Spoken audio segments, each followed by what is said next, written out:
for a race today. Leave it all out there. Nice and smooth. Let's get it all done all day long. I got a good feeling about today, guys. Do something pretty special today. Green, green, green.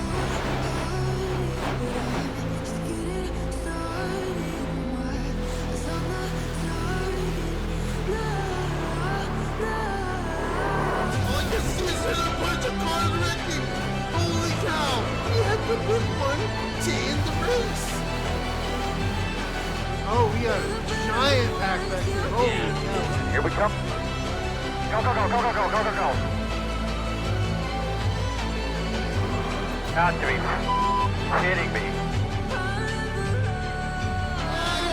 Didn't even make it a lap. Nice and smooth, nice and smooth.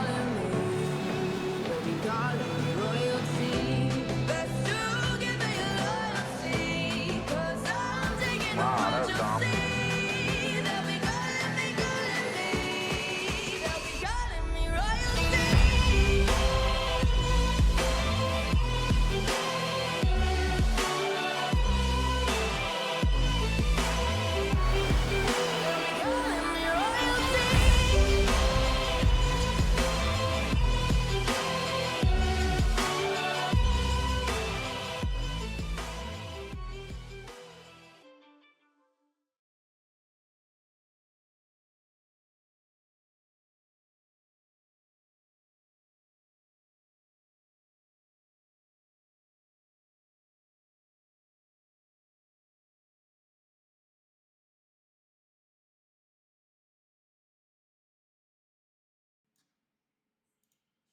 Good evening, everybody. Thanks so much for coming out for another CGR Team Conti Sim Performance Dash race here at Circuit of the Americas.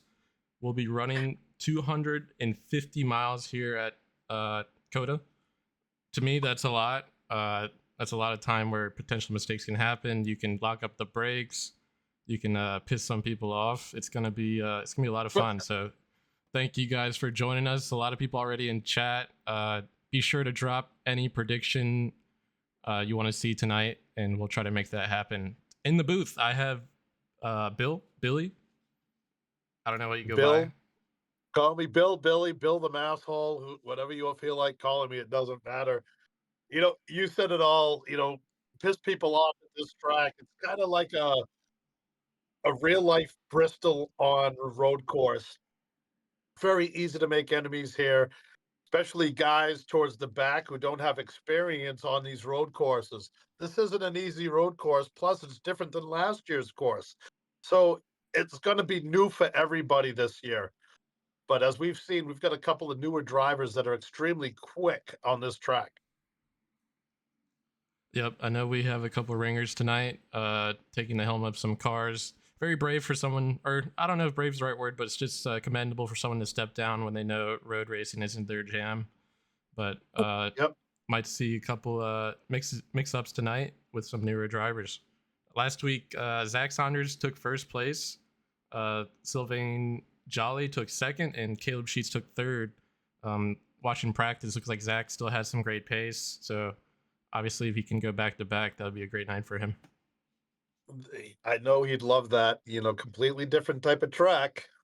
Yeah. But, you know, he can get the job done. He's fast everywhere he goes. Yep, for sure. And we're also supposed to have Hayden Higginbottom join us too, but I don't see him quite yet. Maybe he's going to be a little bit fashionably late to kind of make an entrance, but we'll hope to have him in the booth tonight as well. But yeah, it should be lots of fun. Let's see if we can go to the track here and check out some. I believe they should be starting qualifying here any minute. What's cool, I did a flight simulator the other day, and I flew over this track, and it looks it's a lot more detailed than this, but it's pretty much the same thing, same type of world. Yeah, it does look like qualifying's underway. Let's still got 11 minutes it's showing of qualifying, and the qualifying is open, so all the cars are on the track at the same time here.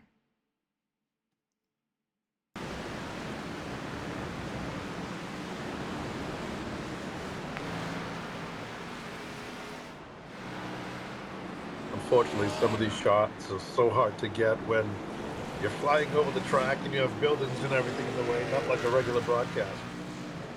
Yeah, even Atlanta last week, the grandstand was killing me sometimes, but I'm gonna have to pay extra attention tonight for any blockers. I know Fox had an issue, and what we just saw there hitting that turtle, that can be a killer for a lot of people, and we'll have to keep an eye on that sort of situation happening later tonight. Coming through these S's here, you just gotta be super careful. Fuller in that 23 car, you saw pull off the track and call it quits. I don't know if he's going to stick with that race, but he was second fastest during the practice time. And DeCarlo made a big jump. He was around third or fourth fastest during practice time, and now he's sitting on the pole.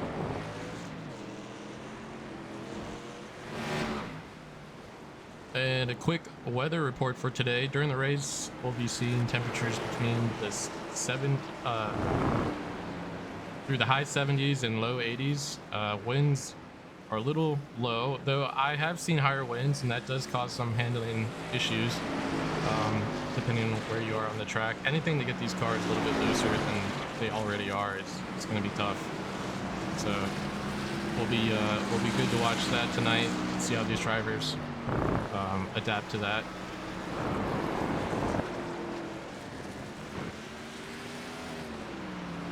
As we saw last week, these cars just don't handle as easy as the Cup cars do, it seems, especially during bump drafting, things like that. But even on the road courses, these cars are different.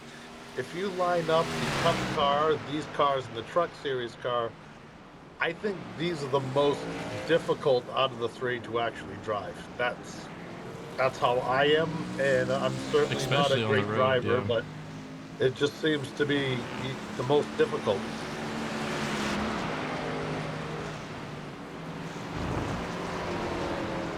But when you have guys like DeCarlo, Fuller, and Joly, they make it look easy. Now, Joly, we saw him finish in the top three last week. He's extremely fast, even though he's from Montreal.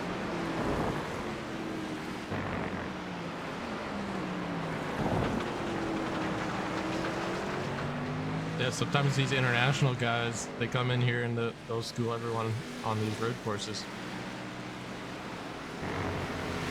Seems to be holding his own. Of course, coming from Boston, him from Montreal, we have the old Bruins Canadian rivalry. Oh, we have one car going around there and almost took out two cars. Was that Fuller who spun?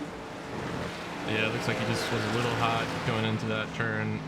Yeah, that's the thing with these open qualifying, you know, you're kind of at the mercy of your competitors in front of you, because they can ruin a hot lap for you if they have some sort of mistake happen. Now, is it best to go out early in your opinion, or is it better to wait to the very end due to like the rubber buildup? I mean, honestly, I always like to go out right when I can, because for me, it's about getting into a good rhythm to set a good time. Not so much the state of the track at this point, but it's definitely nice if you go out there and set a decent lap, just so you know you have something in the books early. And then if you can get some space and really put a flyer down, that's the ideal approach to this sort of qualifying format. It is madness, especially when you have a bunch of guys like DeCarlo and Fuller that are smoking around the track, compared to some of the other guys like myself, who would be 4 or 5 seconds slower than him. And you're out there on the same track trying to qualify. My time would absolutely screw his time up. So it's important to get out there, clean track. That's what you want. Absolutely. Look at Villano now jumping up in that 19 car. He's in ninth spot with a 1.41 and change. That's a nice lap for him. Yeah, anything within the top 10, you know, just gives you a chance. If anything goes wrong up front, you can steal some more spots. But if you kind of get shuffled all the way back, that's a lot of ground to cross in a race that's normally green flag for the most most of the race. Obviously tonight we'll have 2 stages, so well, really 3 stages, just 2 stage cautions to be racked. But these long green flag conditions, if you have a lot of cars to pass at a place like this where it's, in my opinion, very difficult to pass cleanly, you can be in for a long night. It's a lot of hard work to work your way from the back to the front here. You're certainly not going to get any laps back by the lucky dog today. It's definitely, it's very rare you see a full course caution here. You know what? I'm going to call this out because I saw it last week too. Bill, you have someone in the Twitch chat asking for you to say clam chowder. Clam chowder. That's the proper way to do it. Yeah. He said the same thing last time we were here, so I thought... I didn't see it. I'm proud of my Boston accent. It's fun. There you go. Especially when I go down to like Hickory and Tri-County and I start talking to the people down there that you can see their heads explode inside.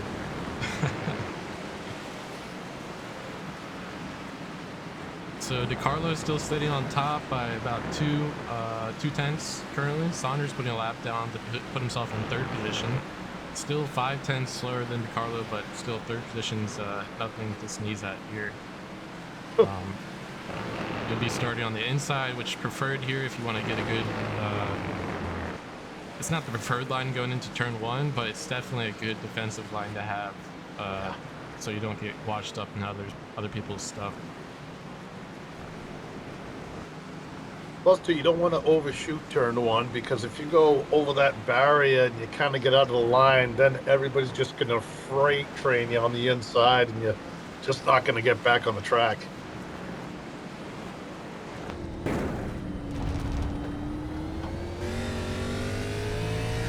There's a nice shot of Nathan Campbell.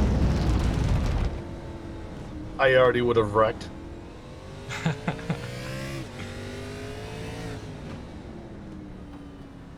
Yeah, it's really just, you just have to feel the weight, the car shift, feel the rotation, feel the over rotation, and get the power down as cleanly as possible, because any tire slip here, it's lost time. So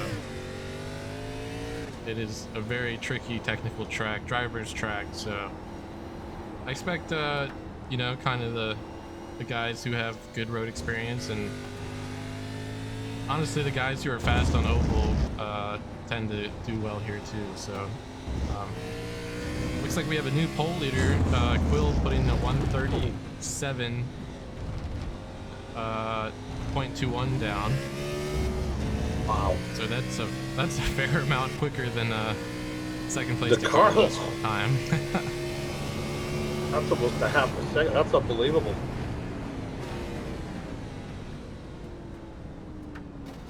Well, he was, I think, second or third fastest during qualifying. I mean, not qualifying, during the practice session.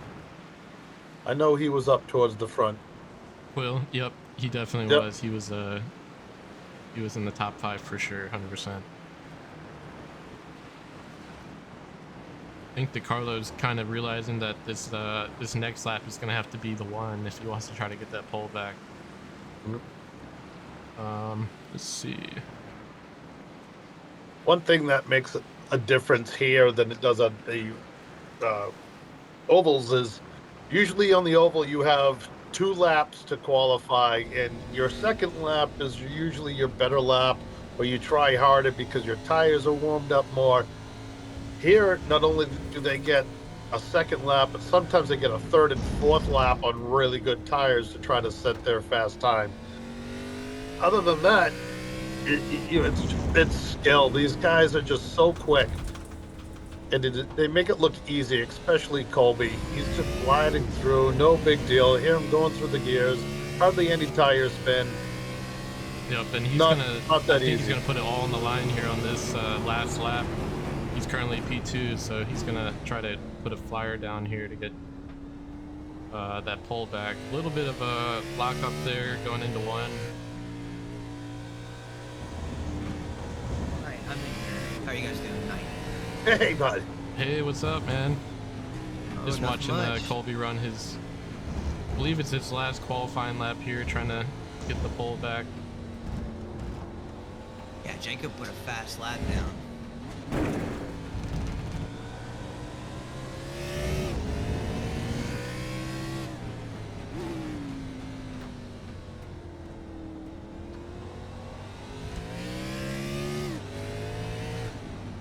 So what do you think the over-under is on me calling Hayden Nathan today? Probably at least 3 times. I think it's over 3.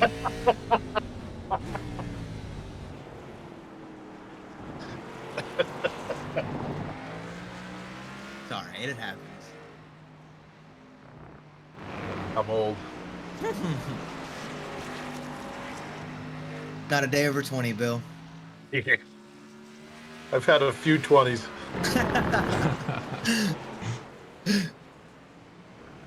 Kobe DiCarlo getting a little bit off the line there, but what a nice looking hot rod he has in that 24.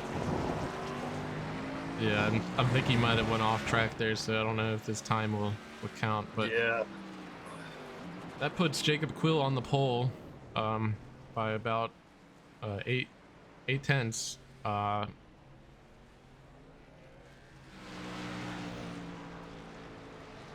So some good speed by Jacob Quill in the qualifying there. Obviously, during the race, you know, if you're just on so much bumper, it's a lot of times that leads to mistakes, and that extra pace you might have could just evaporate. So, but the same could be said about track position. If you're the guy in front, a lot of times, even if you're a little bit slower than the guy behind you, just the toughness it is here to pass will keep that guy at bay for a long time. No, as you both know, experience is extremely important, especially at this track during qualifying. If you get offline a little bit and you get your tires in the grassy area, that's it. That lap is gone. That's like hitting the wall in an oval track. So if you don't have that much experience and you're just here to survive in the back of the pack, not only you trying to get the fastest lap possible, but you have to worry about not touching the grass. Not as easy as it looks. Definitely not. That's why I'm up here with both of you. We have to worry about it tomorrow. Yeah. Guess what? I don't. Must be nice. It is rather nice, to be quite honest with you. I did try to make a couple of laps earlier today, and let's just say I'm happy to be in the booth. Yeah, road courses are definitely not my favorite, especially not in the next gen. No, no. I get pretty good, like Watkins Glen, one of my favorite tracks because I've been there. It's not that far from here. And I've always driven on that track no matter what the simulator is. And so I'm pretty good with it, but still not as fast as what these guys. I'm still seconds off of what these guys could run.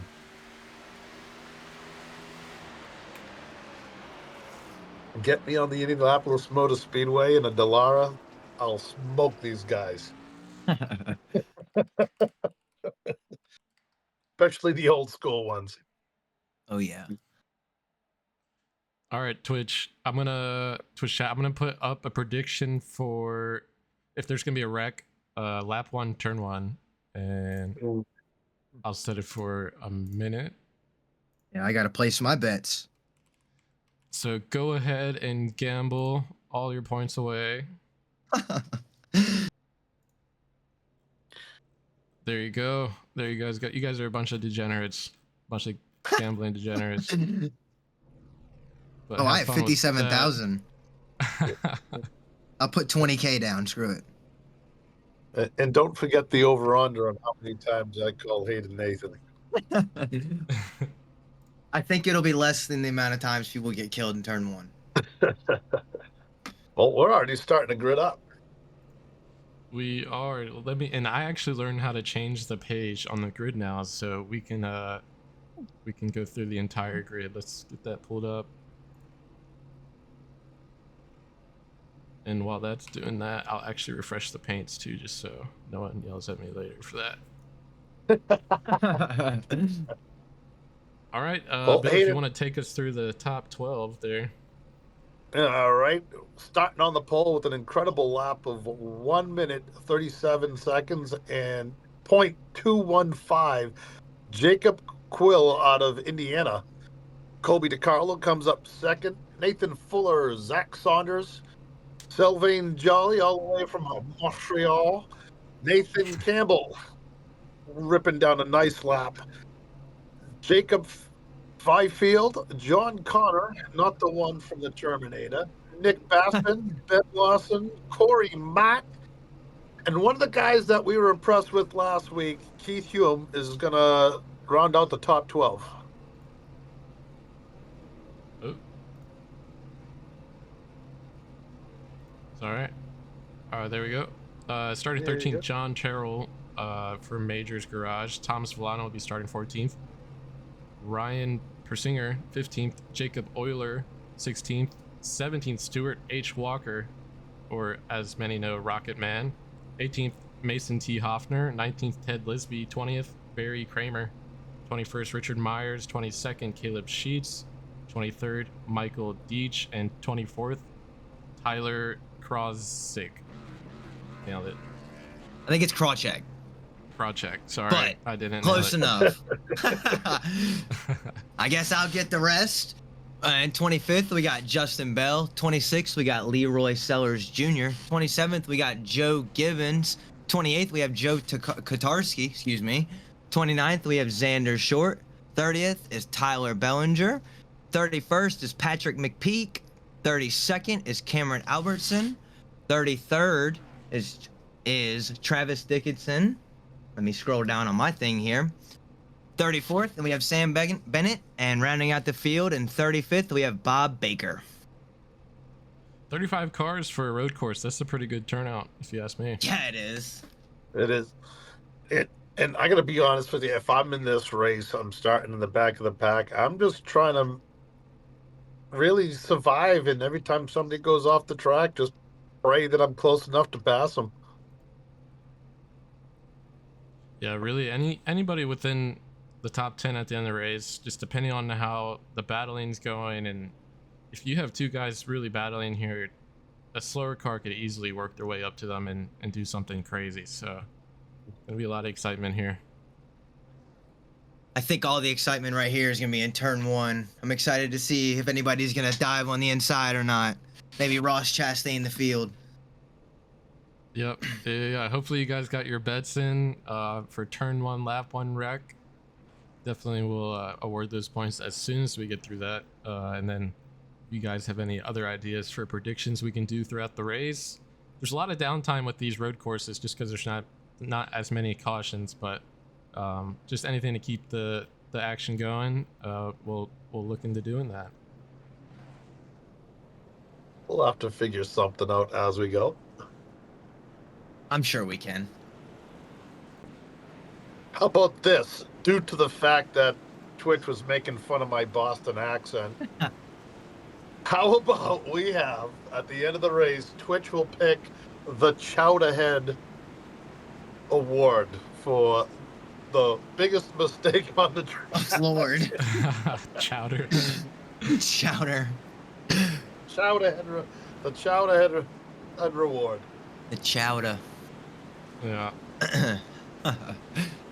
It's also lobster. AH. I'll tell you, I would love to have you guys come up here and just see how close I am to the beach, and just know that I'm afraid to set foot in it because of how many sharks we have around here. Shoot.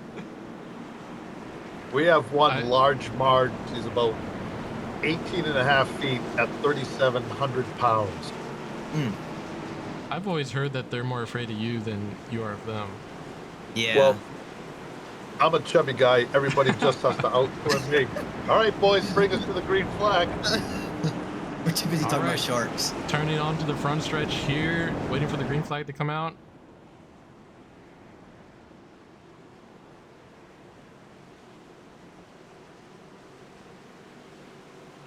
Oh, and I believe green flag's out. Sorry, I didn't see Barney Wow. back there. Yeah, They are that down took the a front long stretch. time. It took a long time for Barney to throw it. Fanning out 3 wide coming into turn 1 here. Boy.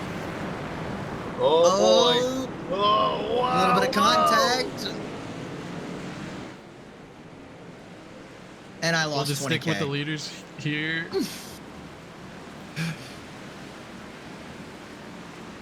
And it looks like the leaders got through okay. McPeak out of nowhere. Oh, the 24 just goes around in the S's. You do not want to go down early. Okay, so I think we might have had a wreck. Let's take a quick look.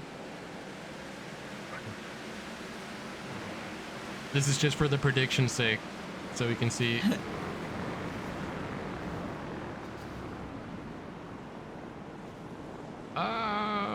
What do we think, guys?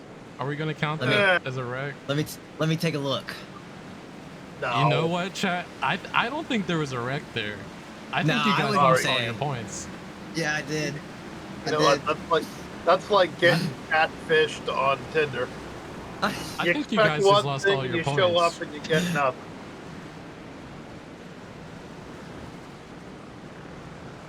Even Zander short with a swipe left on that one. Out front though, McPeak, Ballinger, and Halbertson. Where did McPeak come from? He was a couple of rows back in that 30.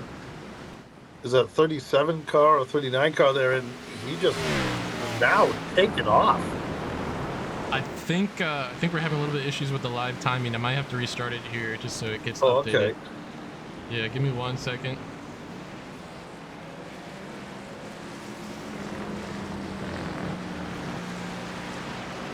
Yeah, for me, I still have Jacob Quill in first and Nathan Oh, Fuller in okay. second, and then Saunders.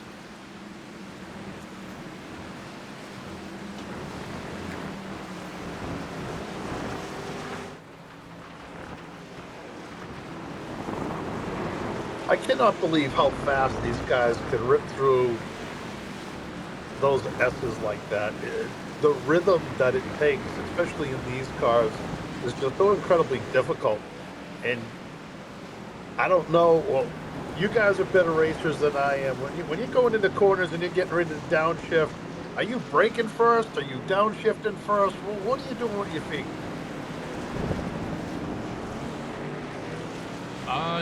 Really for me, the downshifts and the braking combined, the engine braking and the actual braking, it's kind of just like a dance. It's really no specific method to it. It's just getting the timing right so you don't lock anything up. Wish I had a better answer for you, but Yeah. What about your brake bias? Where do you want your brake bias? oh, now you're asking the tough questions. Yeah, I think that varies per set. Yeah, I mean, it's just, for me, I just drive. I really know nothing about setting up the car, as bad as that sounds. Yeah, me either. I just get in there and drive it. Yeah. But I know you kind of want to have it forward just a bit. You don't want it too balanced one way or the other, or else you're going to get locked ups left and right, or forward and back, rather. But looks like the live timing is now behaving, so we should be good. There we go. Yeah, sorry about that. There we go. Now it makes more sense even for me, and I'm from up north. But now Quill doing everything he can to break away, but Fuller is just not letting it happen. They're separated by about a half a second, and they're doing it a dance. They're making it look like a ballet. So graceful through those S corners. You know, these guys are very impressive.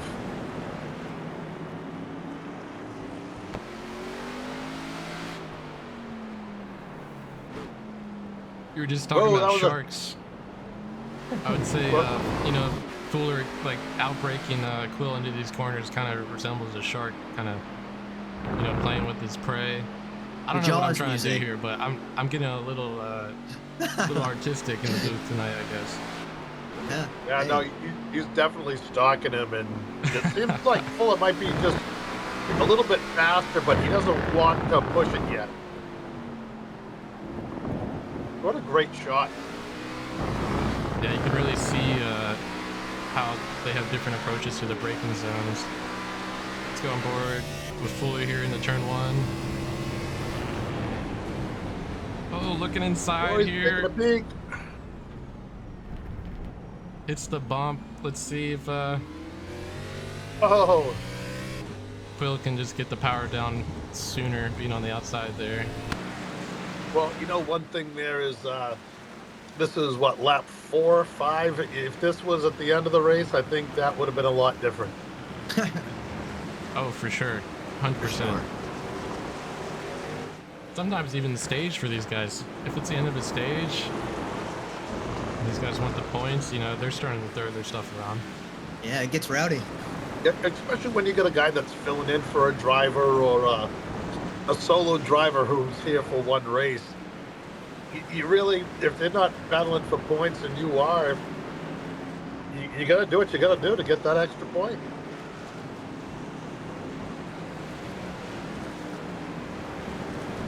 Looks now the 23 car is caught right up to the Sorry, 39. Chad. It was a no. We didn't see any wrecks. There was some bumping, No. there was some off tracks, but no wrecks. Some bumping and grinding, but no wrecking. I'm showing Garth won 27K points Oh on that my prediction. God. He made what I lost. Oh man. Oh man. At times when you gamble, this should be a lesson to all of you. Don't do it. Bad. Unless you won, then keep doing it. Don't do it unless Yeah. you know you're gonna win. Yeah. These guys really getting into it right Fuller now. looking inside again here. A Got lot a better great position run. this time around. Boxing him out just a bit, and he's Yep. gonna take the line away. Yeah, Quill if I going was for the Quill, I would've- crossover, but he's just not gonna get it done. Fuller's just too fast through there. The thing is, right there is, if he had been a little patient and just let him get by, he had the position. If he had worked with him and just let him get by, he would have had more momentum to stay up next to him. Now he kind of has a gap where now he has to drive a little bit harder just to catch him. And not only that, now in a few seconds, he's going to have to deal with the car behind him. Those guys just making it so easy. Now, when you're driving these cars, those bumps, they send you flying, and that can get your car upset to the point where you spin. So you really have to be careful with the rumble strips, because as you can tell, these guys are coming out of the corner to set themselves up for the next corner. And if your car gets upset by those bumps, you're not going to make it into the next corner. Now you see the 39 car caught right back up. You know, these guys are giving us a pretty good battle. See him coming out of the corner there, probably full throttle for just a split second before you're on the brakes again and downshifting, getting ready for yet another short straightaway into another corner. Yeah, but I tell you what, I say Saunders has closed the gap here. He's kind of on a hunt for some fuel right now. He's definitely catching him. Saunders is no joke on the road course. He can fly it. I am liking Already the getting short some track. lap traffic, it looks like. Yep. Which just throws a wrench into all this too. If you can use the lap traffic to your advantage, or you know, sometimes it does slow you up quite a bit to allow the cars behind you to gain time on you. But luckily there we had a guy with good sportsmanship who just completely pulled out of the way. And now we don't have any issues. Didn't interrupt the race at all. These top three they're pretty tight. Some good racing You know, here. It looks like they're mowing the lawn coming out of that little short chute there. It seems as if they have at least 2 tires on the grass. Yeah, the tricky thing here is that there's definitely curbs that you want to attack, and as you were saying before, there's curbs that you just want absolutely no business with. They can just ruin your night. So Curbs and can obviously ruin your too. night. Go ahead, bud. Oh, I was just gonna say, I mean, obviously too, when you're trying to pass somebody, you're not running the traditional line that you might have been practicing all week. You're trying to find different ways to get momentum out of corners instead of pass a couple corners before. So definitely have to show a lot of patience and just be extra careful when you're trying to line up a pass here. I was going to say that up here in the summertime, those curbs, big business. You get Karen with the curb rash. They slice up the rims on their SUVs and the tires and everything else, and they come yelling at us because they did it and they want us to fix their cars. We call it the Karen curse. And Campbell going a little bit wide there, as I mean, super easy to do going into one, especially if you have some pressure to your inside. Jacob Fifield, right? Yeah. Sliding Yes. underneath them there, picking up a spot. Yes, these are races, but it's also reading with Thomas. A lot of these broadcasts are. So, thank you guys for coming out tonight. Always love to see you guys around for that. Yeah, we got 35 people watching tonight. Yeah, that's a great turnout so far. And it's not even this is Bush League. This is even the majors. Yeah. Majors RVs, of course, tomorrow night. Corey Yeah, the Ma 20 and gets Rocket out of the Man way. having a little bit of a joust here. Rocket Man going around Corey. That's a good looking car there. Every hot rod deserves flames. And Flames Walker's- add 10 horsepower. Walker is They one of do. those British. Walker is another one of those Canadian drivers that comes to us. He's from British Columbia, so it's nice and early for him. But he's very fast on the road courses.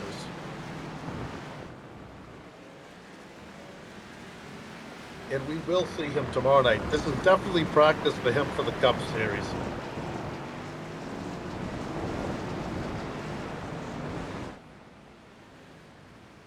Oh, Bob Baker getting a little loose way further in the back. Oh, somebody's out of control right there in that shot. Coming out of that corner, somebody just looped it.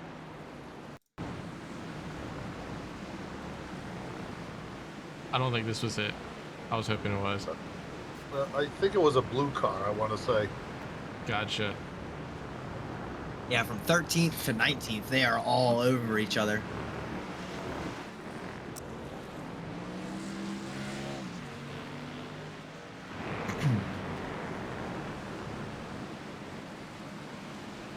But Got these Jacob guys Hoyle are and going Ryan at it. Persinger here.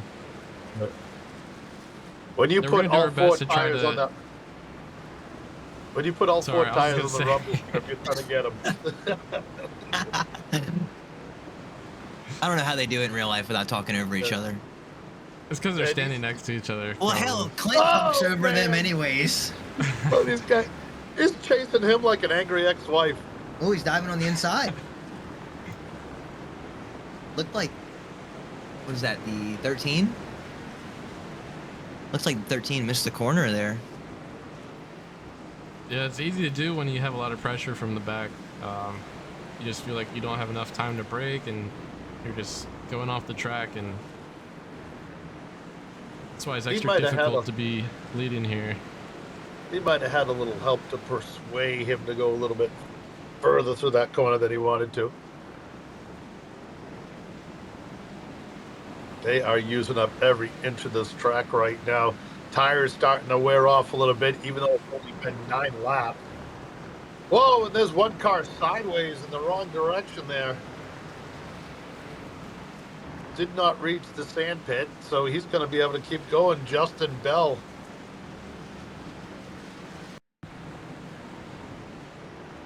Luckily for him, it seemed as if there weren't many drivers around him, so he's going to get his position back fairly quickly. It's right here. Gets a little bit loose, overcorrects, and Good job getting Luckily- locked up though and rolling again. yeah. After all that, he's only going to lose 3, maybe 4 positions. Oh, the 67 just parked it in turn 1. I mean, literally came to a complete stop.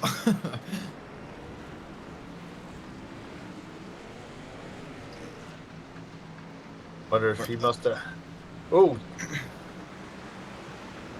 starting to see people getting a little impatient with the slick tires in the back and getting on that throttle a little bit too easy.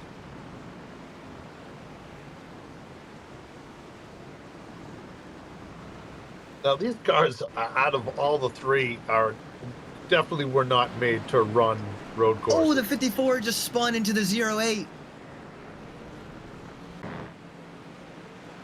And that was the 6th place car. I don't want to butcher his name.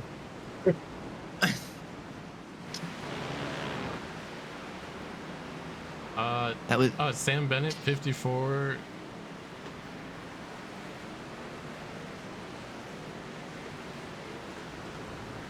Not sure who you said someone wrecked the 54. the 54 spun into the 08. Oh, Gotcha. And I think the 54 is laps down, or at least a lap down. oh. Can y'all hear my chair in the background? Not This really, thing- no. Okay, No. this thing needs some WD-40 or something.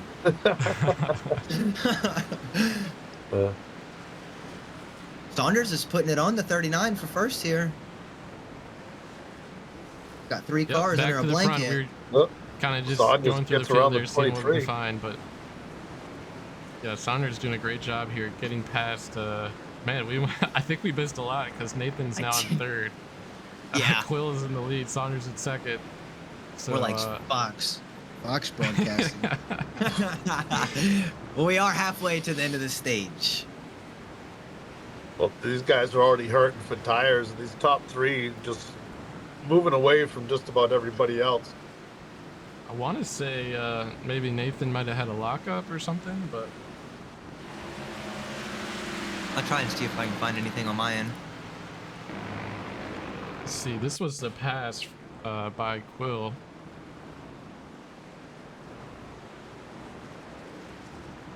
Oh, he got a slowdown.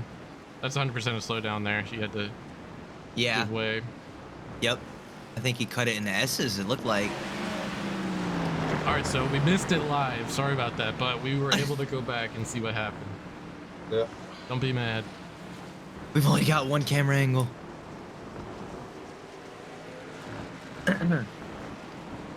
Just to let you know, folks, that Chowder Award can't go for one of us in the booth. I'm just saying. Give it to all 3 of us.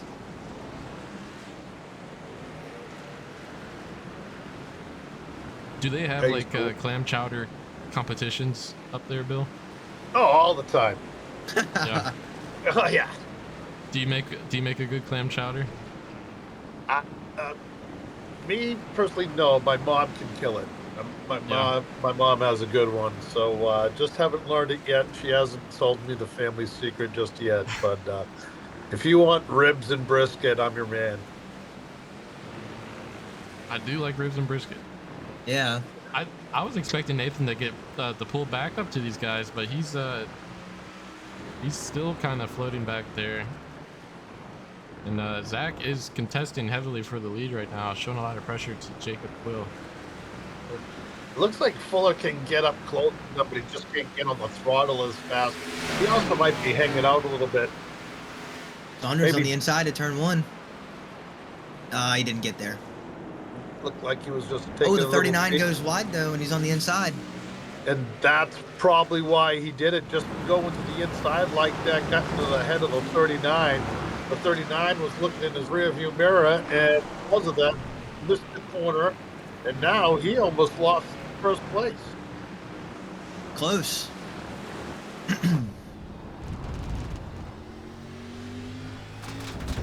Nice shot out of the 60 car.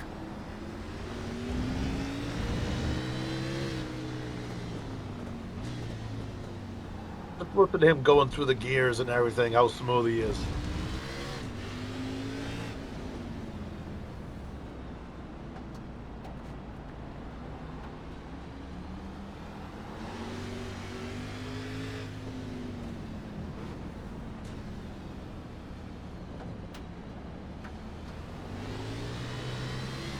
This is fun to watch. It's almost worth being quiet. Oh, Yeah. 67 on the inside. Just cars in the places you don't expect them to be. Something Nope. that comes up when you have these lap cars around. But I will say this, so far we've seen some great sportsmanship. It seems like everybody's just getting way out of the way.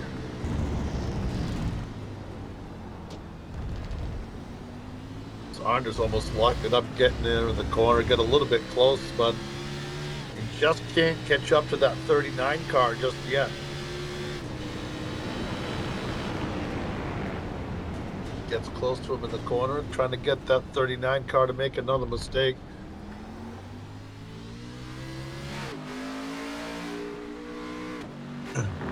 And Nathan Nathan Fuller Poked his nose up. still around, just kind of watching the show right now.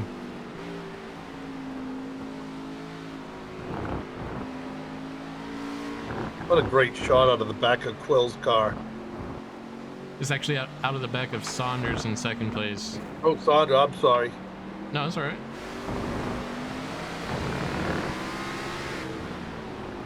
Fuller getting a great run off that corner. Wow. But getting a great run, you know, means nothing if you don't have a pass opportunity. It's always tough to get runs in the right places here. What amazes me about iRacing is the attention to detail. In that shot, you could see gouges in the pavement. You could see the rubber buildup. You could see the damage to the curbs in the front of the cars already. If you haven't gotten involved in iRacing, I encourage you to do it. It is the most fun you can have with your clothes on. That's a wild statement. It'll break your heart sometimes, though. Yeah, it'll make you want to stop for that doing it too. sometimes. Yeah. I'll tell you this, it's cheaper than golf, and you can't throw your clubs, but you will get just as mad. Saunders looking on the inside again. Maybe that's just the line he's taking. And crossing the line there, that's 14 laps in. Still have 6 laps here in this first stage. So still time, but, you know, 14 laps down. Definitely applying the pressure now. Get those stage points. Now, something else we have to think about is there is the opportunity to flip the stage just because track position being so critical here. So we do want to watch out for that to see if any of these drivers come down pit lane early. Now, if you have to make a run for it towards the end of a stage or the end of the race, how many laps do you give yourself before you finally go for it? Oh, like you don't care about the guy's bumper in front of you anymore? Well, like, it's like right now, you're getting ready, you're setting up. You want to pass the guy in front of you because you need the position. At when do you really start putting the pressure on him, and when do you actually go for it? Road courses are a lot different. Do you wait 2 laps, 3 laps? When do you start working on him?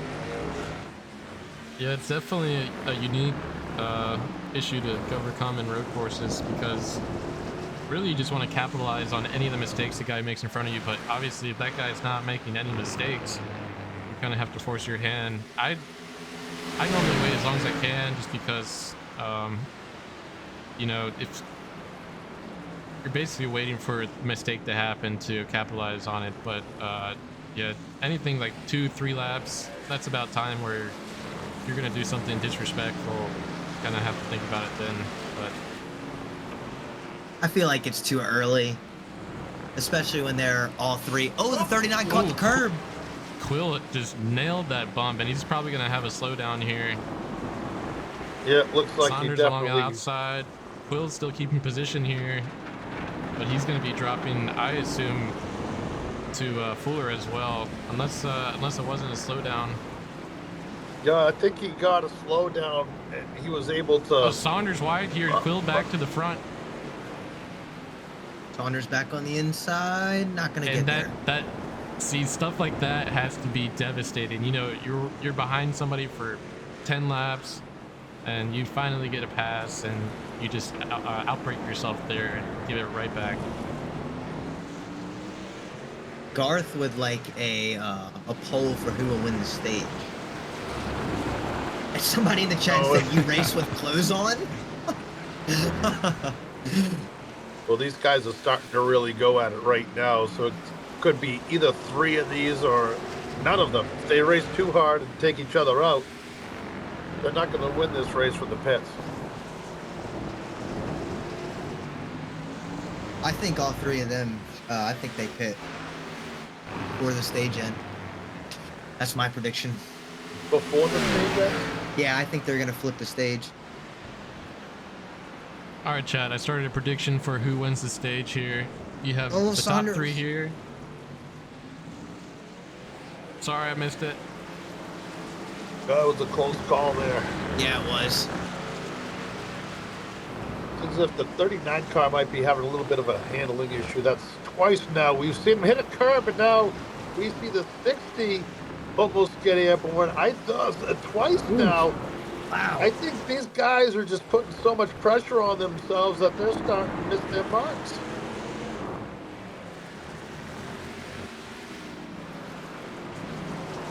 Zander's able to stay ahead of Quinn and Fuller close behind. These three guys are really going at it. Now you got Quill looking on the inside of the 39. Oh, backwards, reverse that. You know what I'm saying. It's hard to keep track. These guys are moving Too so many fast. turns here. Yeah. Trying to give the old guy a stroke here. Stay I with love us, watching- Bill. This is a great race, though, watching these guys, but, you know, pretty soon we're going to be up into, there you go. You see how close they are to the traffic just in front of them. Now the battle's gone down to these two. Oh, yeah.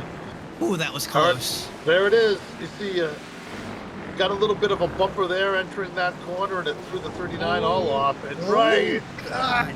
Oh, Squeezing him. oh, you know what? Fuller was very generous right there to Quill. Fox angle there. Yeah. Did you get to view it just the back of the grandstands? I think Quill just realized, you know what, it's not worth it. He's got plenty of room behind him. He's going to be able to finish this stage in third spot. He is going to lose a couple of spots, but you know what? The way those two were going at it, a little bit of a mistake, and one of those cars could have been around in circles and could have lost a lot more position. So I think he just decided that it was better off just to let the guy go in front of him. Do you see anybody not pitting here? You know, honestly, first stage 2, you might want to get the stage win here, and then you can try to flip stage 2. That way, if you're trying to go for the race win, that puts you in a better position there. Yeah, you're probably right. That one.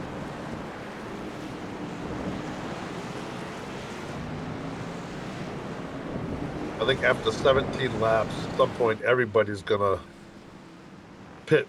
If they don't pit it now, they're gonna pit real soon because it's so difficult to keep the car underneath you. I mean, already since the race started, you can actually see the rubber buildup on the track. Another great detail that iRacing put into this.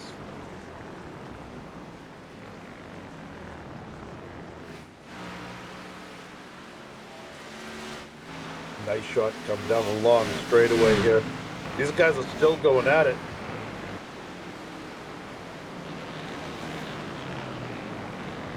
Zander's now dealing with these lap cars. Everybody's pulling way out of his way so he can continue. See him feathering that car just a little bit more than what he was a couple of laps ago. Now you got the 23 still trying to catch him, a Fuller.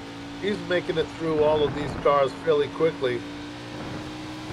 And he just does not want to hit those big spikes there to send that car way up in the air like we saw these guys do before. Yeah, if you watch any track guide of this track for these cars, they will just say that through the S's there, it's just all rhythm. It's just muscle memory. You just have to put the reps in and get it down. There's really no specific method to that. And obviously it can change depending on the amount of speed you're carrying through there too. So definitely a dance with the track at that junction there. Very impressive performance by these three. See Stewart Walker now up to 4th position. He's starting to close in a little bit, but he's still pretty far behind him. he has clean sailing in front of him, and he has about a 1.5 lead on the car behind him. So he's going to be all right where he is in fourth position for those bonus points. I do not believe he's only a part timer anyway, so I don't think he's worried about that. But now that Jacob he's Quill got some, pitting with just 1 lap to go in the stage, 2 laps to go in the stage. Sorry, so he's looking to flip the stage here. who was it? Oh, the Quill. 39 car. Jacob Quill. Yep. Yeah. I was right about one. Yes, you were. You were.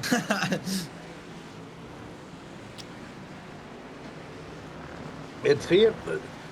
Now it makes you wonder because the way we've seen him in practice and in qualifying, plus during this race, how fast he is. This type of racing is definitely in his blood. He knows what he's doing. So, see what his strategy is going to be and how it plays out towards the end.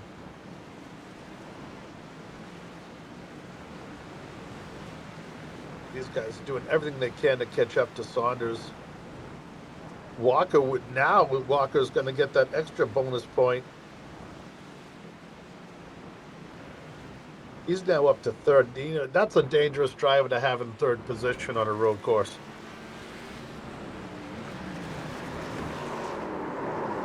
Oh, just Oh, overcooked it just going as I- into the, you know what? the hairpin there. That's curse of the announcer. And that puts the 8 car about a second behind Stewart Oh, somebody now. just spun in the S's. I didn't see it. Come on, game. That would have been the 35 that just spun in the S's. Oh, I'm showing 97 Patrick McPeak had a little trouble there in the S's.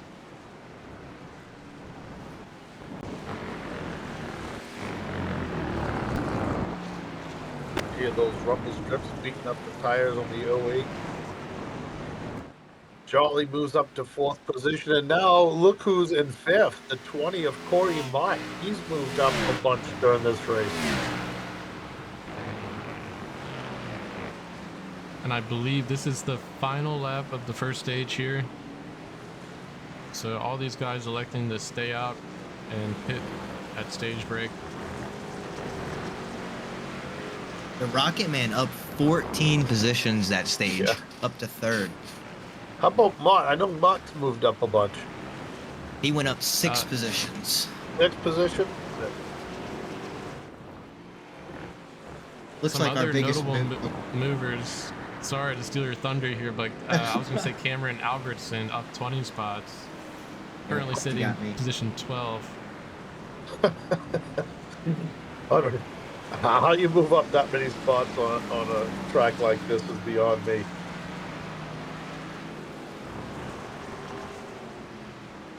Yeah, I always feel bad going back and watching the broadcast because there's so many guys who just put amazing drives and sometimes we're not able to capture all of the action. But I would say the leaders just that entire stage, you know, there was just some great racing up front, so we had to be sure to show that as much as possible. But Zach Saunders taking stage 1 victory. Nice job, Will Zach. be pitting now, and Quill, who pitted, is now P8, so he probably will take the lead going into stage 2 if I had to guess. That's kind of scary that he's already pitted and he's up to P8. yeah, you I know what? think That is pretty crazy.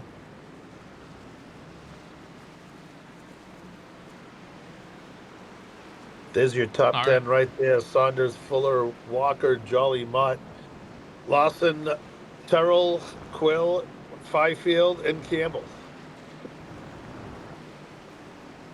Those are the happy boys this week.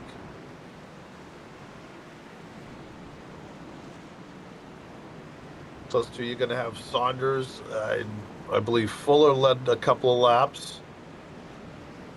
Quill and DeCarlo. Didn't DeCarlo lead a lap at one point?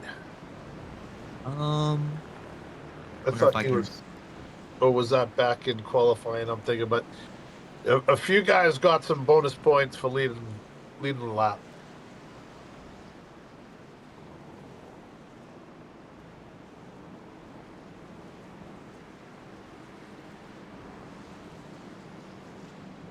Let's see if we can get our stage winner up here for a couple questions. Where is he at? There he is.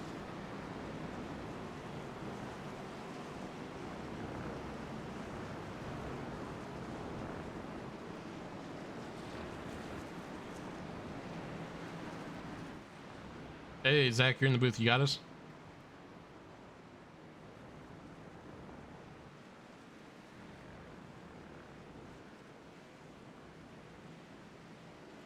I'm actually seeing Zander. Okay. I don't see him on track. Yeah, he just got snapped. Did he get booted? Yeah. I don't see where he disconnected or anything.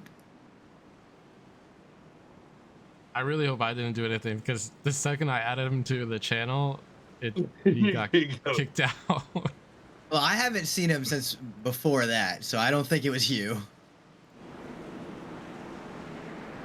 I hope I didn't like crash his Discord and I don't know, messed up his. Well, I All had a right, problem well. with iRacing 2 weeks ago where halfway through a race, all my competitors would disappear. It would kick me out of the race. So I don't know if he's having the same issue or not, but that's a heartbreaker. Yeah, it's showing him as out. So, man, that really shakes things up a little bit here. In a very unfortunate way, though. Yeah.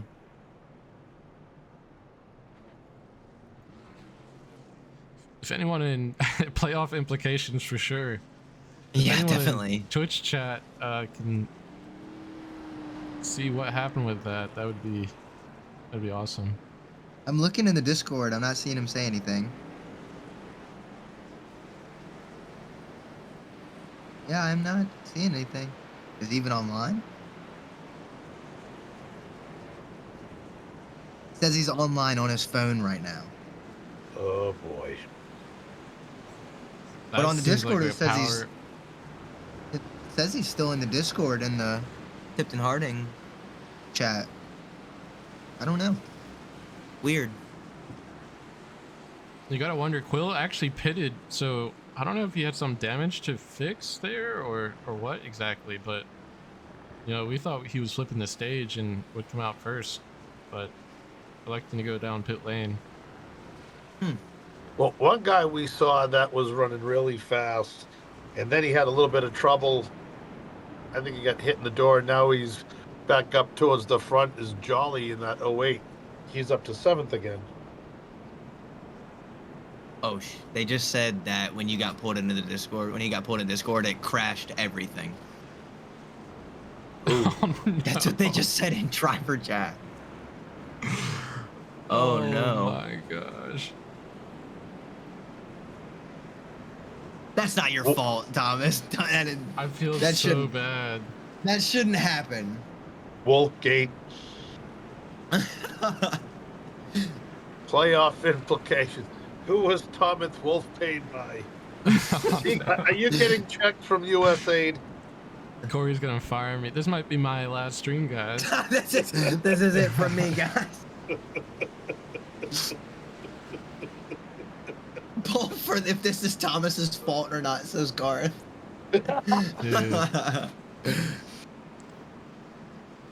Oh, I love that. I can't believe that happened. That's crazy. How would that crash his iRacing? I don't know. I think maybe that's somebody kind of... I don't know. They said it crashed everything on his computer. That's what I was worried about. Like, it crashed its Discord and his computer just... I've never seen that happen, though. Yeah. They're choosing.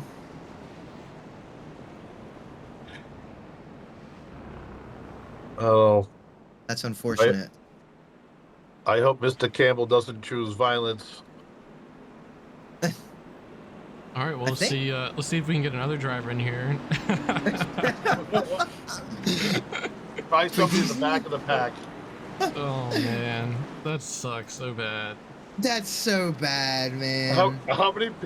This is becoming like was that crazy Saturday night show where the Twitch runs what happens in Yeah. Discord. Oh, it's Tell super us That- who sad. that's you what want they're to bring up telling in the me. booth. That's That'll what they're kick him telling out me, of man. I'm so sorry. I don't know why that happened. I was just pulling up the stage winner, trying to ask some questions, and Sabotage Man, on that's on gonna be Chevy's end. that's gonna be studied. Hey Tom, you better pray you don't take the lead tomorrow, or else I'm gonna pull you up in the booth. Oh God, please no. Keep doing it back and forth till he DCs. That is insane, That's though, so Zach. terrible. I'm sorry, man.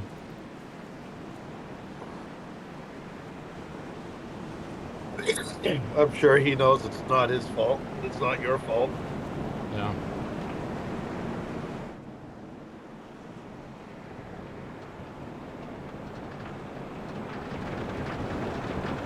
Let's have a moment of silence for Thomas Wolf's career here as the. Your lives Yeah, broadcasting. Corey's gonna make some changes.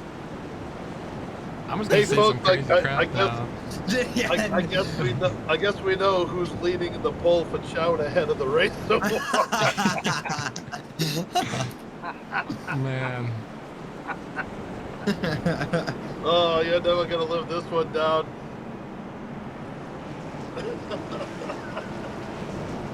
He already won a race. Like, Zach, you already won a race, right?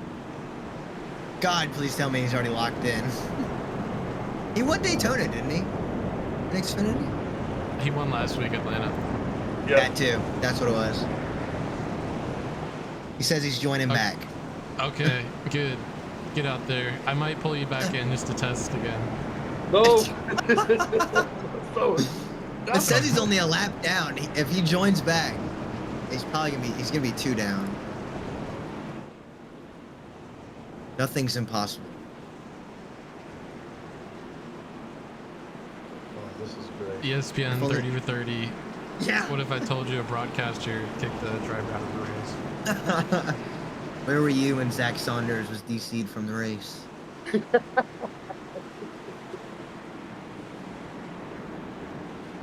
All right, pace car is off, and we're here to start stage 2. Nate Campbell starting position 1 here. And green flag's in the air. They're down the front stretch now. Up Great front is job. looking a little bit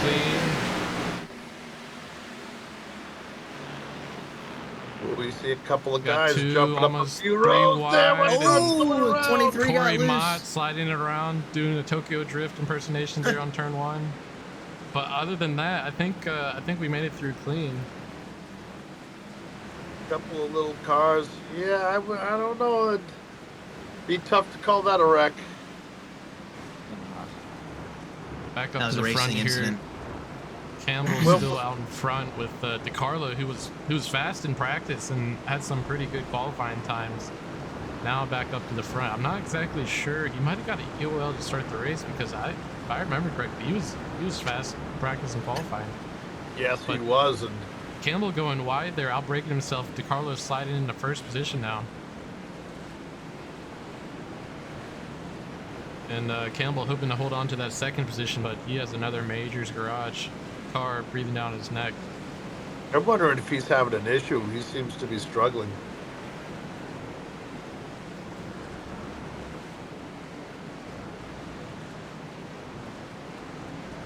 Fuller getting a great run on the inside, which is now the outside going into this next turn, but he just has too much pace and will slide past Campbell there.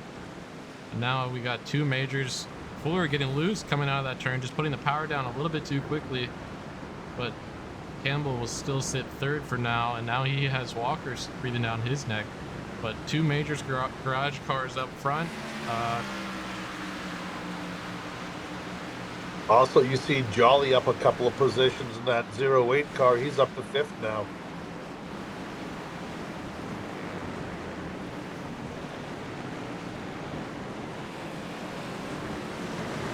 See further back in the pack, Quill has already moved into the 10th spot.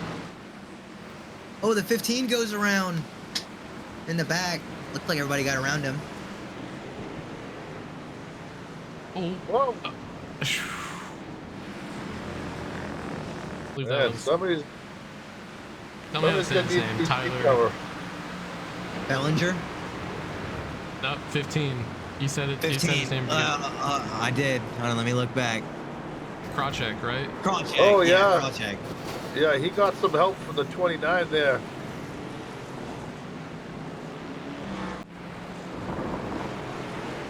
Oh, the 29 just blew the corner and hit the 9.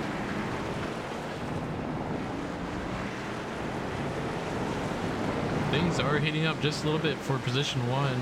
DiCarlo's still leading, but Fuller is gaining time on him steadily.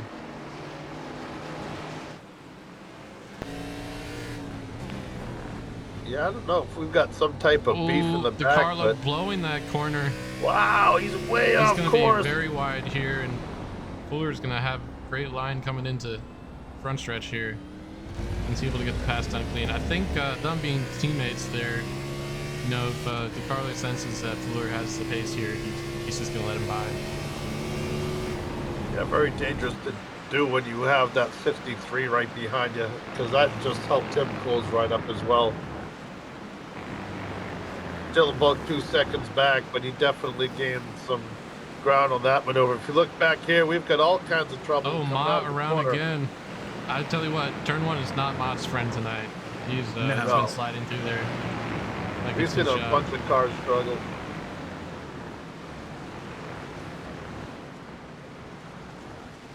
And you know, it's a tough time to spin early in a run like this because your tires are going to be junk real fast. 22 car, you see him struggling coming off the corner there, John Connor. Lawson, he's moved up as well. He's having a decent run. Quill is now up to 8th spot.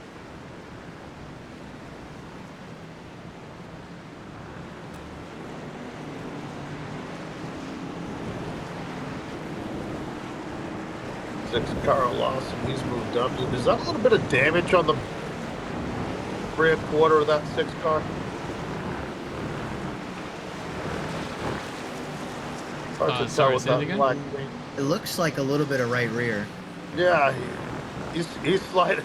He's dirt tracking that thing everywhere.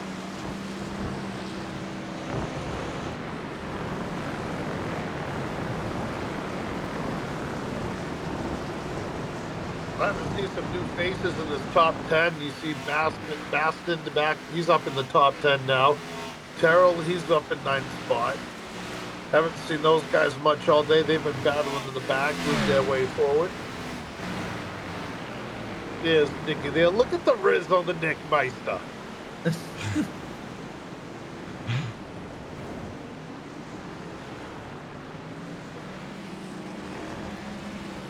Caleb Sheets, the 26, giving it the best he can. He's risen it up.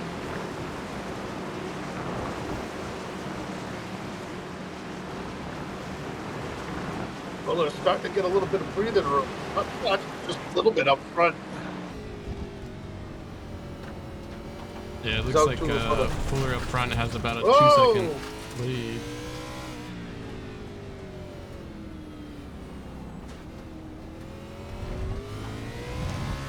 Tyler It's like they Ballinger know having the a- camera's on them, right? Whenever I go to someone, it always seems like they do something. Well, what's the worst thing you can do? Bring him up in the booth? And disconnect him out of the race. Oh man. I can't believe that happened. That's so terrible. Ryan Persinger, he's making it look easy right now. Huge momentum coming out of that corner right there. All the way out to that rumble strip and even a little bit further. My hometown buddy Ryan. Hopefully he can get a top 10 today.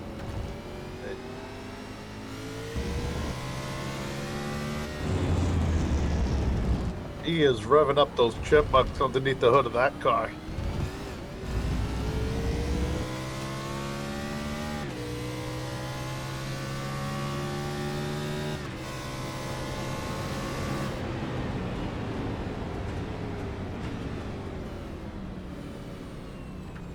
Yeah, you really got to use the hill there to slow your car down on that turn one.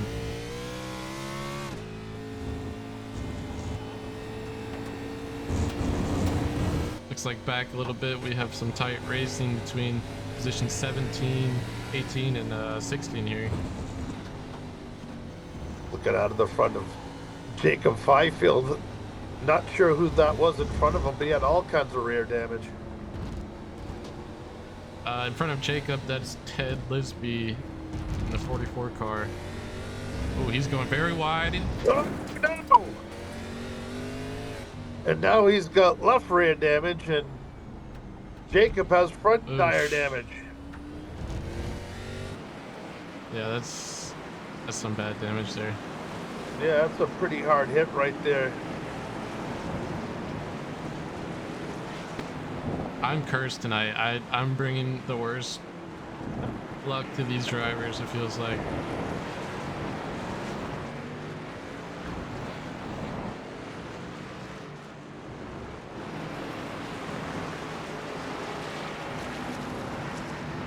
Guys are doing everything they can to get as many positions as they can before the next stage.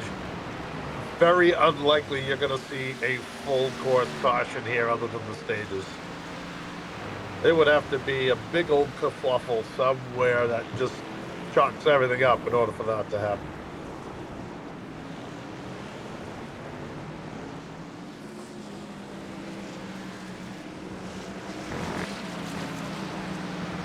One thing about this track is it's not as tight as some of the other road courses we see. Oh, you see the 22 car there? Man, Connor's hitting big time curbage. Taking the bumpy road. If you look at the corners, they have these larger spikes halfway through that are designed so you don't cut the corner. And if you cut it a little bit too much, you hit that yellow little ramp right there and it upsets the car big time. Let's see if we can see one live here. All these guys doing a pretty good job of avoiding the massive bumps there. Good job, everybody. I thought we were gonna at least get one there, but I guess not. Says the commentator that's ruined a couple of guys' nights so far. Oh, we're never gonna let that one go. Those curbs aren't even there in real life. I wonder when they're gonna update it. Oh yeah, they're just Maybe like walls, right? Yeah, there's like nothing there. That's why during the Cup race they were cutting that thing so bad. And then NASCAR told them that there was no track limits. I can't remember which turns it was, but Then they really started cutting it. About halfway through stage 2 now. Showing about 10 laps left. Fuller still leading currently, having a nice cushion, showing about 3 seconds cushion to the car behind him, DeCarlo. As we mentioned for stage 1, pitting, undercutting the pit stop so you come out first place by the time third stage starts is probably ideal for these guys, but we'll see what kind of strategies they elect to run here.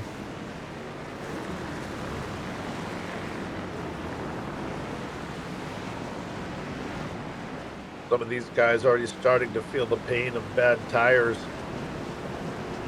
It's very tempting when you get new tires on to just go out and push as hard as you can and forget about safety, and you end up just having junk.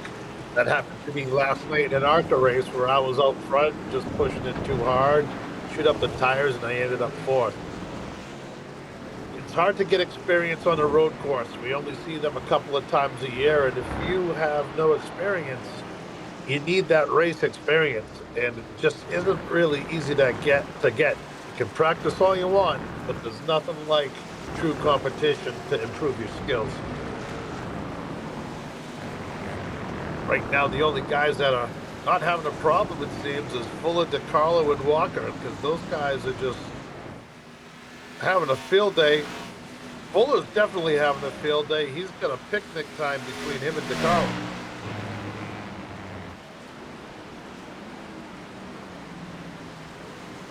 Now you got 11 laps to go to the end of the stage. You've got a 5-second lead. Are you whistling Dixie in your car, or are you still just trying to remain as calm as possible? I mean, so Fuller ran the fastest lap that time round, so I think he's just he's really just in a good rhythm. I mean, the 140 time is it's a solid pace. It's not record breaking by any means, but he I think he's just in a good rhythm now, and just don't want to make any mistakes. That's really the only thing that can allow the cars behind you to get back in this race. Obviously, we have the caution stage coming up, so they'll re-rack him, but currently he's just doing a great job. He made the pass he had to make early to get position 1, and I mean, really nothing bad to say about his drive as of yet.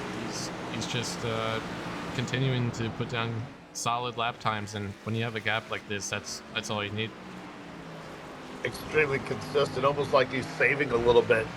And with his experience from what we've seen so far on road courses, he obviously knows what he's doing. He's preparing himself, probably just settling down with that lead. And even as we say, he's probably settling down. His lead is even growing. Yep, and Stewart Walker actually ran a 2-second faster time than DeCarlo last lap. Obviously 2 seconds. DeCarlo probably made some sort of mistake, but he is within about a half a second on these longer straights. But you know, cutting super close there, turn 1, almost to the bumper of DeCarlo now.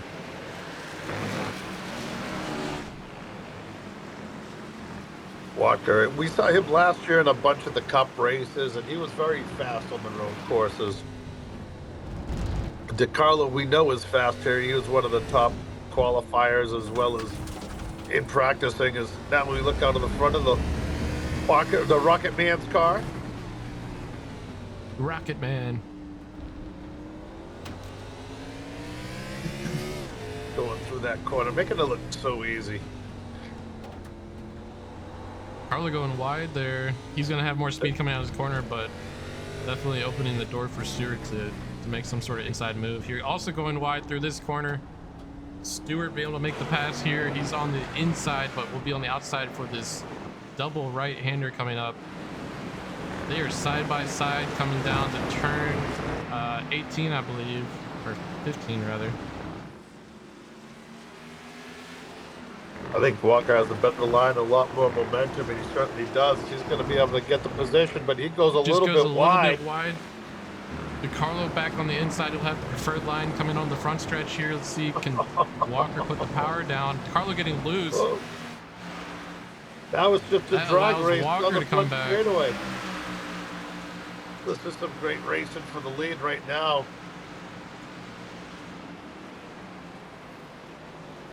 Rocket Man Walker pulls doing out a good job front. at closing it down there. And that's a finished pass. He got around DeCarlo now. He just has to hit his marks and drive well from here on out. And I think we have 7 laps left here in this stage, so he has shown pace. Obviously, Fuller is still a ways away, but making the pass 4 second, obviously next position to get first. So you got to do that first, and then Fuller's now on your radar. And again, if he was going for the championship, he would have 3rd place in the last stage, 2nd place in this stage. So pretty consistent out of that kid.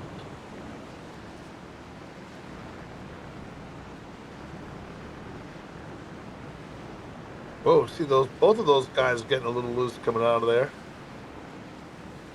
I'm almost positive Walker is only here part-time for the series. Yeah, he's full-time Cup. Yeah, that's what I thought. I know Saunders isn't on the lead lap, but he's gone from the very back to, I think he just passed the 7th place car.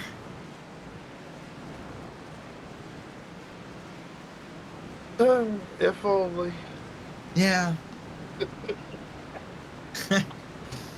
Be crazy if he ends up back on the lead lap, though. But it'll take a caution, though, sadly. Next year, next week in the booth, I'll be with Austin Runkle again. Yeah, this is it, guys. Pour one out for me. Yeah. Having a moment of silence for you. I mean, now I'm worried to pull up anybody though. Like, I don't want to. Yeah, I've been thinking about that too. Yeah, Should why I don't we pull up, just wait like, for the end of the someone race? who's like laps down? Yeah, we could. You know, I guess I can just pull up Saunders again, right? I gotta say, speaking Maybe. of Austin, I'm really disappointed not to see Austin in the Cup Series. I know he had some bad luck the first race, but Oh Lord.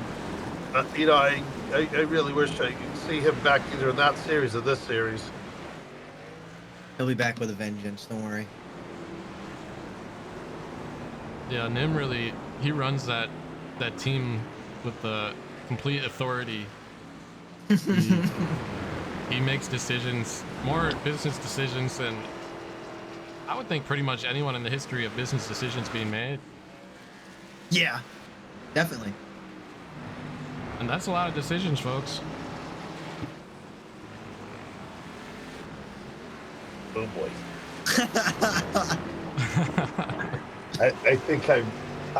I think I just saw a spaceship fly over my head. Come on now. It's my boy Austin Rocco, man. I love my Austin Rocco. Free Runk 2025. Oh, I Nim's in wanna the see chat. He him says back no racing. comment. Yeah, I know. I see that. I miss you, Austin. Oh man. Looks like Him we and got I a couple got the rhythm guys with the bunching chisel. up here. The 54. You know what? I said I was gonna do this, so after this corner, we're gonna take a look at the 54 car because it needs to be done. As I was mentioning, he kind of bunched it up here. It looks like John Connor, Corey Mott are in a little bit of a battle here as the stage winds down. Obviously, sometimes the lap cars can create these tight windows, but looking like John Connor's pulling away just a little bit. Let's jump back to the 54. Sam, I know you're race control, but look, you don't have the right config on your car. This is the public humiliation segment. Put the right config on your car, please, please.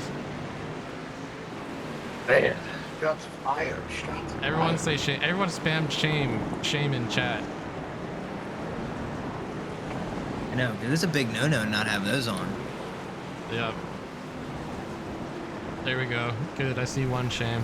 All right, thank Yeah, you. that was me. That's done. Hey, you know You're what? welcome. I gave him a warning. Unless he's getting paid, no shame. I gave him a warning. I told him in Discord, you know, if you don't have the configs on and I see it, then I'm gonna call you out. And if anybody knows anybody who does raps, by the way, I've got to have a couple of raps done. So please, I need some help. Hashtag ban Sam. I love to see the first time chatter come out and say shame. You know, that's the kind of participation I like to see whenever we're dogpiling on someone. This is all the good stuff. 4 laps to go in the stage. Yep, Fuller's still way out in front. Has a 8.5 second lead is showing. Got some tight, couple tight battles through the mid pack, but for the most part, people are kind of just settling into where they're comfortable and where their time allows them to, and ticking closer to coming up on that last stage. Tyler Bellinger send it on the inside. When you send it that hard on the inside there, you just have no momentum to carry you through. So good idea. It's just, wait a minute. Tyler, I know you guys see it. Oh, I see it now that I see the front of the car. Do you guys see that? Oh, shame 55. Shame. Man, what an idiot, right? No config on the car. No call people to the.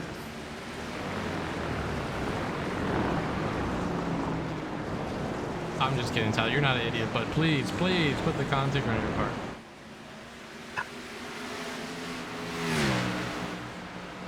We have to get Boss Sam man and coming into turn Tyler. 1. Let's see if you can get it done this time.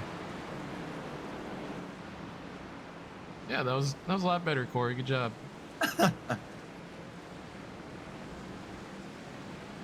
I don't even want to say anything because God knows what I'm going to do tomorrow in the cup race. If you lose focus for just a split second here, Oh, it's you over. miss a break point. Your tires lock up, and yeah, your night is done.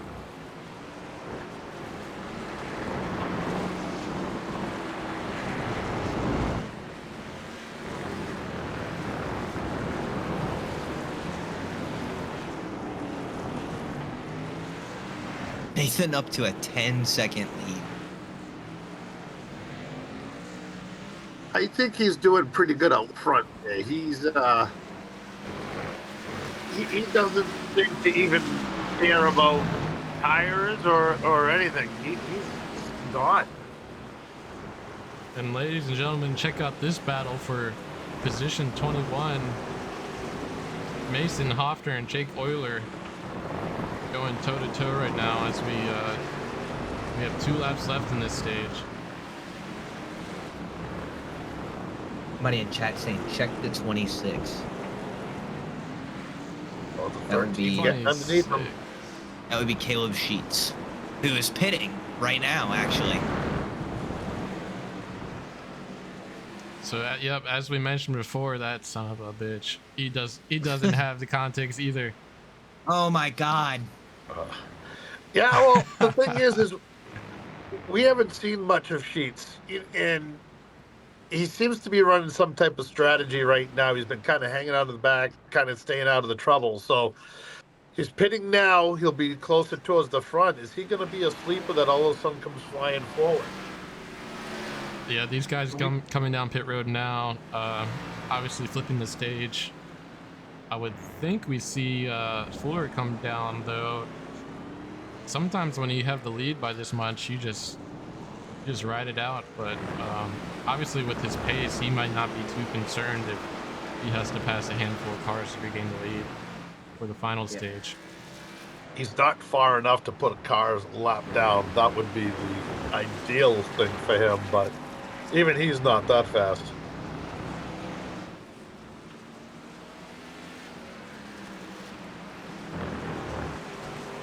See Mott back up in the top 10, that 9th position. Ballinger back in the top 10.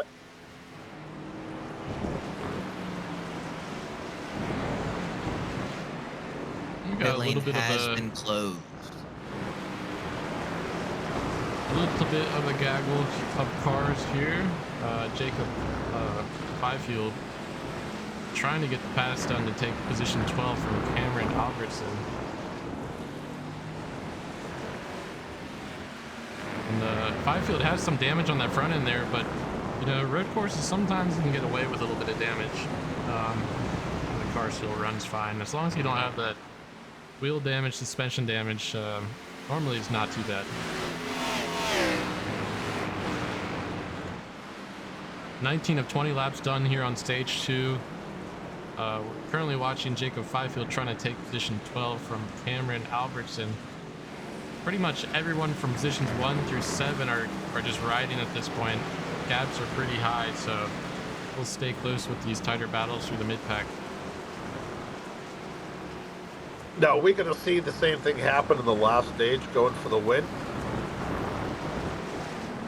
I mean, whoa! See the 39 right there. I saw the gap. Joly actually was able to get a pass done there on Jacob Quill. And there goes the 60 car that was leading earlier in the race.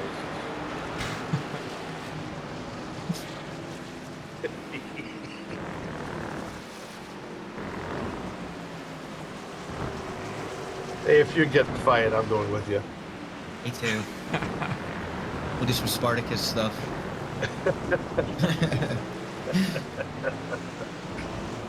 I can hear Julia. I think he has something to say about getting past here.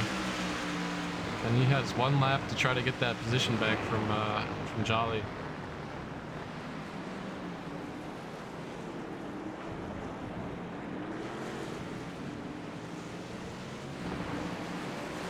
Is the stage counter new on the stream? Yes. It is Yes, new, it yeah. is. I didn't notice that. Looks cool. I spent like way that. too long on it, but it's working. It looks Still, good. there's still some features I want to add to it, so it's not just like minimal features, but it Well, counts. No, it's actually an awesome little addition. Ooh, and Quill's gonna have a good opportunity here with some traffic in front. Whoa! Quill getting a little bit loose coming out of it.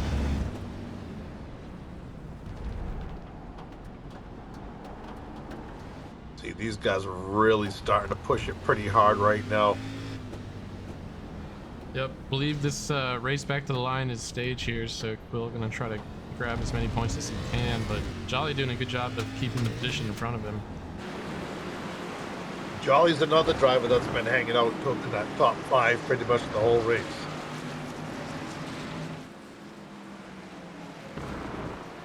And caution is out, so I believe these positions will freeze. Yep. And we'll take a look to see who comes down pit lane and where cars reappear in the grid. So once the top 10 cars go by, that's when they waved a yellow flag, from what we've been told. All right, folks, we're going to take a quick ad break. Thank you guys for being here tonight. Thank you to each and every one of you guys. We have 39 viewers right now, so that's an awesome turnout for road course. I know this isn't your usual program, but definitely have to visit the road courses throughout the year to keep things spicy. But we'll just take a quick ad break. Don't forget to hit the follow button, and if you're feeling super happy, feel free to use your Amazon Twitch Prime on the channel. We appreciate any sort of funding we can get for the league and put on these races for you guys. Thanks for tuning in tonight. Grab your favorite drink, favorite snack, and we have one more stage for you guys, but we'll take a quick ad break now.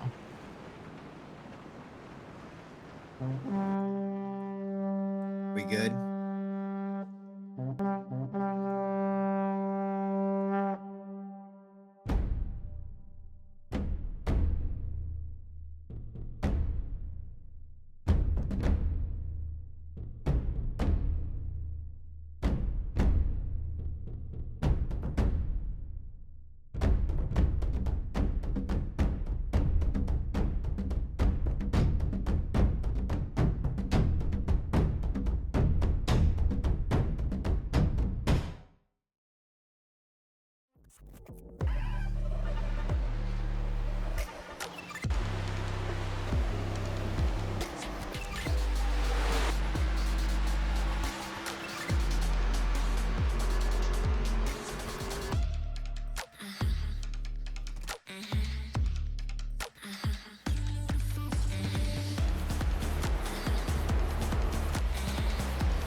Are you struggling to keep up with the top drivers? Are you ready to get faster and more consistent? If so, it doesn't have to take as long as you might think.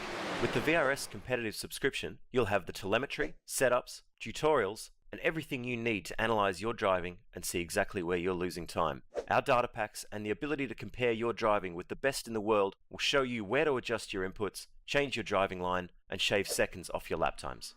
When it comes to your equipment holding you back, the powerful and precise Direct Force Pro wheelbase and precision pedals are being used by some of the best drivers in the world, including Jordan Caruso, Tim Ryan, Jordi Lopez, and Oscar Piastri. It's no secret that VRS hardware is not just the best on the market, it's also the best value for money. So if you're looking to upgrade your wheelbase to direct drive and want highly adjustable, ultra-realistic pedals, VRS is your answer. You can get better, faster, and more consistent in less time and for less money. You owe it to yourself to find out why so many people are switching to VRS. Just go to the URL or the button below and learn why the best use VRS.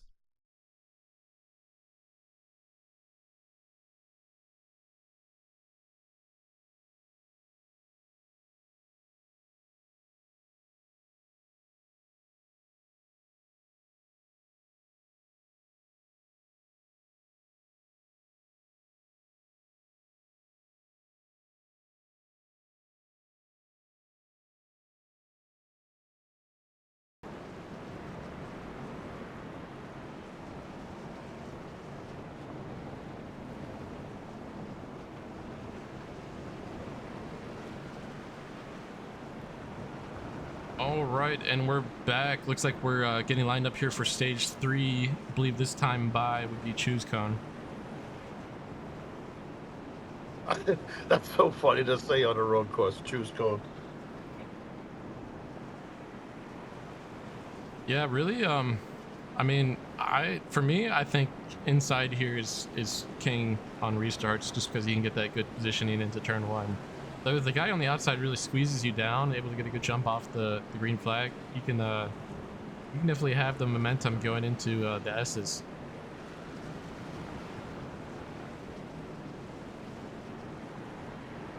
You know, I wish I could give advice on how to do anything on a road course, and the only advice that I can give is don't hit those big yellow things in the middle of the corners. Yeah. That's good advice. You know, yeah, this is, I don't know what else to say. This isn't my forte, but it's impressive to watch, and I appreciate how talented these guys are and how fast that they're going, because it's just not easy. But just before we went to the break, we were talking about Sheets, and I said he seems to be pulling some type of strategy. And well, who's in the number one spot right now? The one who flipped the stage. Yeah, A couple cars got the wave around just then. The 25, the 19, and the 60. I think that still puts them. Yeah, Saunders is still a lap down. Villano's still a lap down.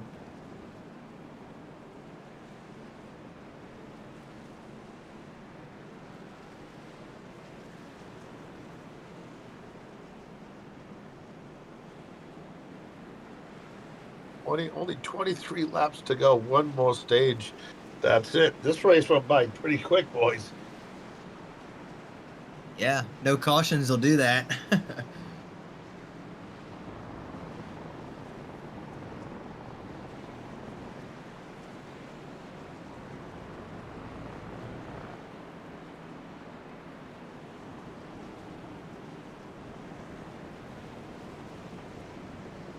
Well, here we go. 23 laps to go. Say you're back there, you're Walker, Fuller, Campbell, Jolly, DeCarlo, one of those guys towards the back. You've got a good car. You know you can win this. At what point do you decide how many laps left in this race? Do you decide to push it and go for it? I'd say 10 to go, maybe, depending on where you're at. Maybe 15. I don't know. 10 laps is a long time here. Yeah. I Sorry about agree that. with you. I had to step away Oh, for just a second, but yeah, 10 laps. Just so you're not like completely rushing it. I think 10 laps gives you good time to set up a clean pass. I agree with it. Depends on where you're at. If you're towards the front, yeah, 10 laps, you can start working on the guy, put a little extra pressure on him. You have a little more time. But if you're back in fifth or sixth or seventh, yeah, I think 15 laps is when you're really going to start pushing forward, because you've got to set up multiple drivers. And at the same time you're doing that, you want to stay clean and you want to keep your tires cool. You saw one car there turn off Yeah. in the break. This Porsche kind of flies around this track, so sometimes it Oh. could be tough to keep up. The 24 got to end a line because of choose cone violation. Ooh.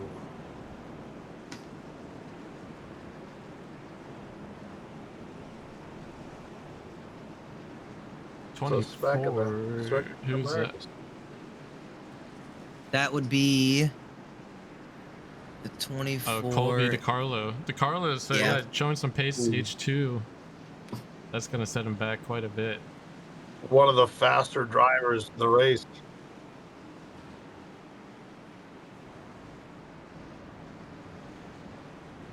Coming out of the last corner, I almost said turn 4. It's not how it works here. Pace car is off and green flag's in the air for the third and final stage here. Green flag's now in the air. Sorry, was waiting for the restart there, and Caleb She's getting a great jump.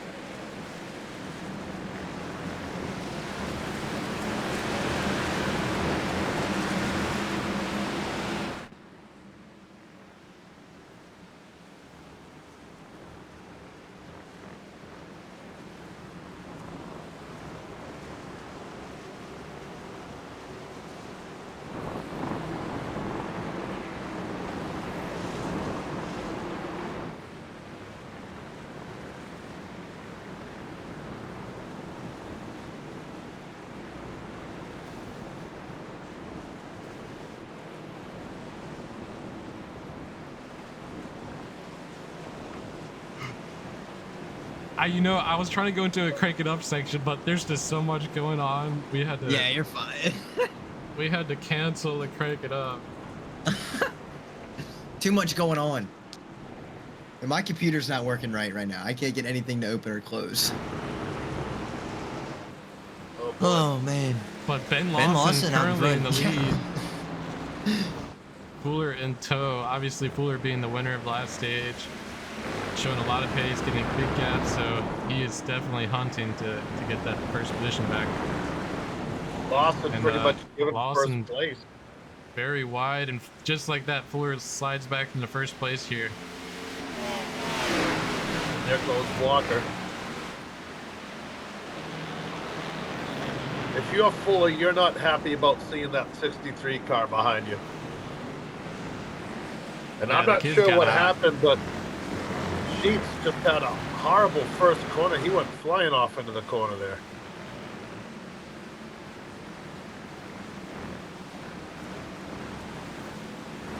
Now you're starting to see Fuller pull away a little bit from Walker.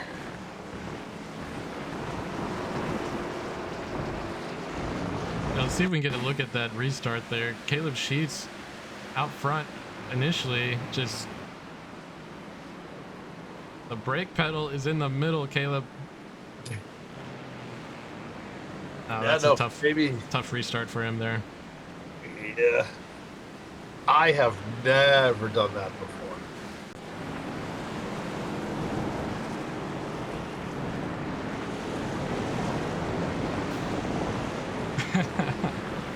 Yep, me neither.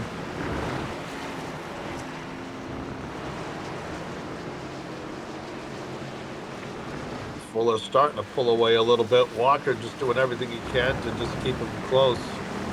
Then there's a little bit of a gap back to Quill, and then Lawson and Joly are fighting it out. A lot of good battles going on the track right now, up close in that top 10. A couple of guys towards the back going way off course there. Mo Maloney got one car. He's going in the wrong direction. Not sure who that is, but they overshot the corner big time. That was Justin Bell in the 99 car. Ooh, tough break for him. He must have damage or something. He's having all kinds of trouble.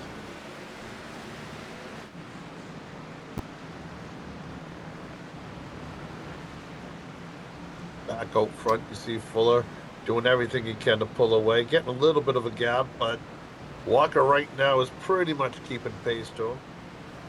Yep, that last lap, Fuller ran a 38.23 and Walker ran a 38.47. So Fuller having an advantage there by about 0.2. But Walker definitely doing a great job of staying on the heels of Fuller here. Now, Walker giving himself a lot of room, both front and back.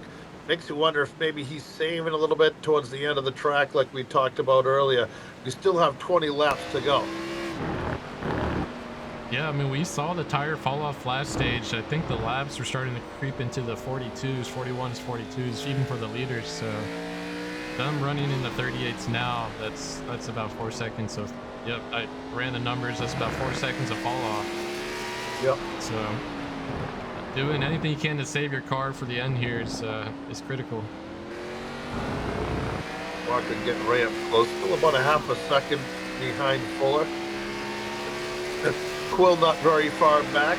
Joly moves up in position, gets around short in the 2 car.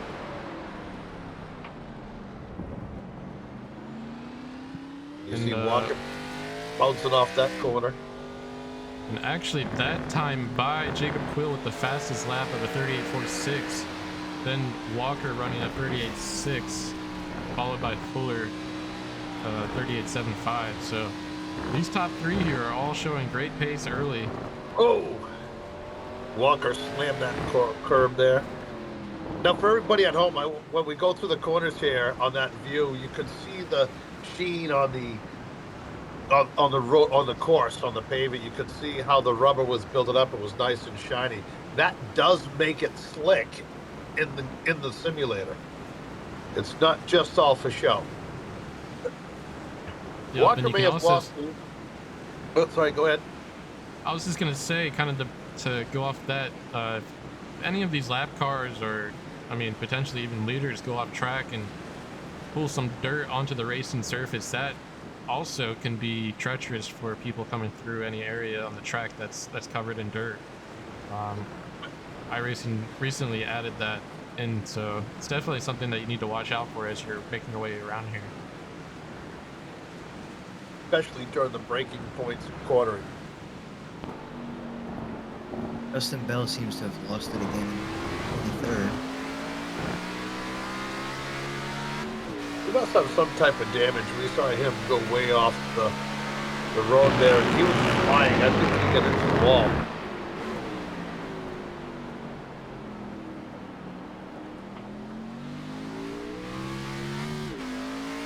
That time by Fuller running the quickest lap, 38.97. Followed by Jacob Quill in P3, actually 39.20. So Fuller is still able to stay in the 38s. And Walker hits that bump very hard, and it just upset his car greatly there. It's gonna allow Quill to kind of pull up to him. Luckily able to hang on to it. Yeah, sometimes if you get that high off the ground, the car just will lock up and find the nearest wall. Well, now, you know, when you're in the 39 car, you see Walker hit that curb and kind of see him get all upset with his car. He also falls off a little bit. But mentally, you know, it takes a couple of laps to get back focused, even though that was not a crash, but it was close enough. Having Quill behind you being patient just saved the car of Walker from being in a wreck. But now Quill can't really be too patient now, because you're starting to see Fuller pull away here. Yeah, I mean, the more these guys kind of joust a little bit back and forth, you know, Fuller's just gonna take off and get as much gap as he can. And as you see, it went from a half-second lead to a 2.5-second lead just from that one little wobble. Yeah, and kind of as you were mentioning, the compounding mistakes is what you have to limit. I mean, it's the same at oval tracks as it is road courses. But you make one mistake, you know, it's very easy to get in your head and overthink things and start to make compounding mistakes. So so far Stewart doing a good job of regaining momentum, it seems, but Fuller is sliding away further and further. But it seems as if now Walker's actually starting to catch up to him a little bit. He got his mojo back, and that's what makes him dangerous. Is he can have a miss up like that, he gathers up and he moves on, and that's a championship trait. You see that in professional golfers. They have one bad hole where you and I as an amateur would be focused on that one bad hole for the next 3 holes, which would just compound the problem. Professional golfers are able to just leave it behind them and move on to new hole. That's what Walker just did. He hit that curb, the car became unsettled. Now he's focused and he's back attacking Fuller. And he's giving it too. You know, he is from Canada, so as they say up there, giver. Go ahead and give her. That's what he's doing right now. Is he's coming out of the corner, fishtailing, trying to catch up to the car in front of him. And that allows Quill to actually close up a little bit on the 39 car as these guys are getting ready going into the first corner here. Or the next corner, I should say. 39 car seems to have a little bit better of a line. Maybe his car is handling just a little bit better. 63 coming out of the corner, slipping and sliding a little bit, but now kind of pulling away from as they go through the corners here. As you see Fuller, though, unfortunately, he just keeps pulling away from Walker. I don't know if there's much he can do.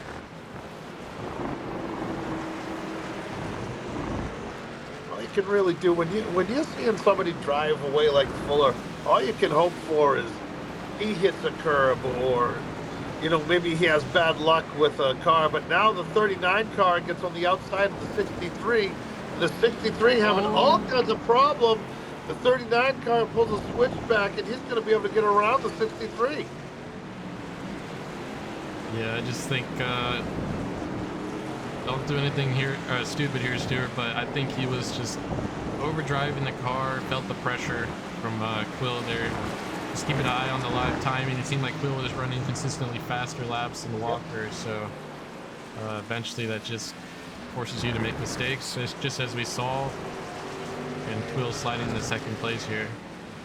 Well, Walker had no choice but to start pushing it. He sees the car in front of him getting away, so you have to work a little bit harder. And now you see the 39 car. See, both of those cars going way loose. Wow. And I think there might be a slowdown there if you catch the grass, though I'm not seeing either one of them slow down here, so it might have just been off track. But when you get that far off the racing surface, obviously off tracks aren't added up in our league, but you can get a slowdown very quickly. Yes, you can. And now that allows the 39 car seems to get the better end of that deal because he's pulled away quite a bit over Walker. See the 08 coming into the picture now too. That 08 car, he's been hanging out in the top 10 all day, was running really strong earlier and had a little mishap, and he's slowly just staying in the top 10, and he's worked his way back up now into fourth position again.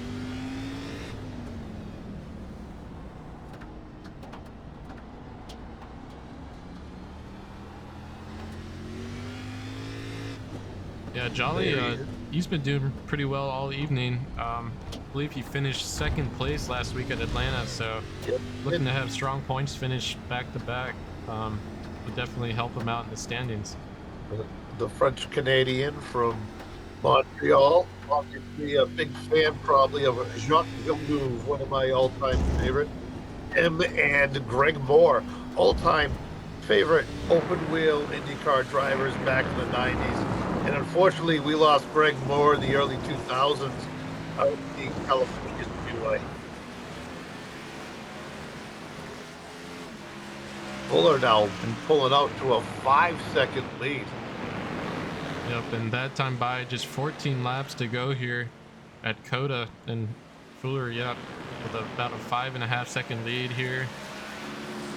Really, the battles seem to be for second position between Quill and Walker. And then other than that, I believe we only have, I want to say 21 laps on the, or 21 cars on the lead lap rather, which to me, that's actually not too bad for a road course. Sometimes you start to see some pretty small amount of cars on the lead lap. We have 24 and, Walker on looking the inside lap. here of Quill. Ooh. Coming into the hairpin. Quill forced out the side a little bit, but he's able to carry momentum through there. And Walker's gonna have to reset and figure something else out here. Now, being a ringer in these road course races, as Walker is tonight, you know, you want to go out and have a good showing, and we just heard someone blow up there. Did you guys just hear a car blow up? I think it was in 24th. Okay, I was just making sure it wasn't Walker, that he didn't over rev and. No, it wasn't. I'm not seeing anybody super slow, but I thought I heard it too. Yeah. I Anyways, definitely back to thought this. that, yeah. Back to this battle here. As I was saying, I mean, Walker, yeah, he wants to press the issue, but obviously does not want to ruin the night of a full-time driver. But hey, he's out here racing, so he's going to do the best he can. I got to be honest with you. Walker is the Kyle Busch of the field. And I don't mean that in a bad way. Very aggressive, always trying to win. Doesn't matter what series he's in, he's going to give it 110%. And that's what you're seeing out of him right now, just not giving up and just trying to do everything he can to get up into second place and then try to win this thing. He's not going to stop racing until he has to come down pit road. He's just one of those type of drivers. But, you know, you see these two, and they're starting to close in. I'm not sure, is that up to 6 seconds? Yeah, oh, I'm sorry, I thought it was 4 seconds, but no, it's up to 6-second lead for Fuller. So those guys need to just settle down a little bit and just work together and focus on catching that number 1 car.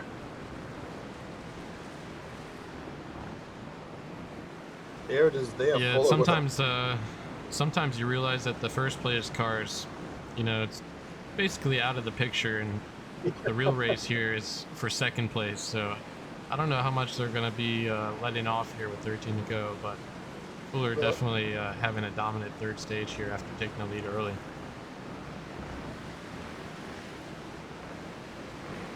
These guys are working so hard. See some of these guys back in the pack who aren't really road course, who are doing pretty well.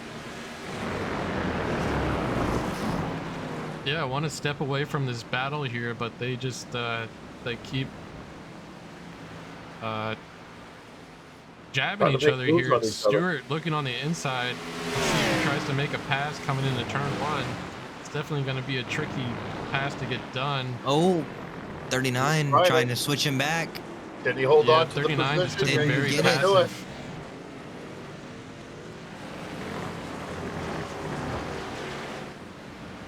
That He's felt mad too with that easy. pass. I don't know what happened there, but Quill, he might have just outbraked himself and just came in too wide, felt the pressure inside, but Walker able to make a clean pass on turn 1 there. He did, and the way he did it, he was able to kill the momentum of Quill, it seems, and now he's starting to pull away quite a bit.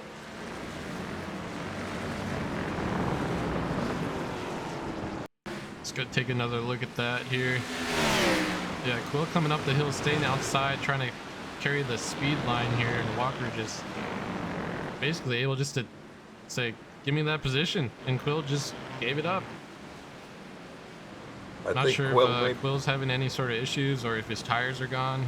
He was running pretty hot early, but Walker into position 2 now. I think that his tires are definitely the issue, or an issue, but he just decided to do, you know what, this guy's a lot faster than I am. Instead of letting him get into the back of me and turning me around, I'm just going to let him go, and just kind of pulled off a little bit to let him by. I think that was a smart thing to do. And number 20 of, or Corey Mott of number 20 here, looking to take position 9 from Cameron Albertson. And then you have the 60 car who trying to get his lap back. I wasn't gonna say anything. Yeah. And Throw the Zach Saunders yellow. also in frame. Oh, man. You know, if it was your fault, we wouldn't say a word. That's the whole thing, you know. That's not true. Whoever it is, you're gonna say something, Bill. Thanks, Bill, but I don't believe you.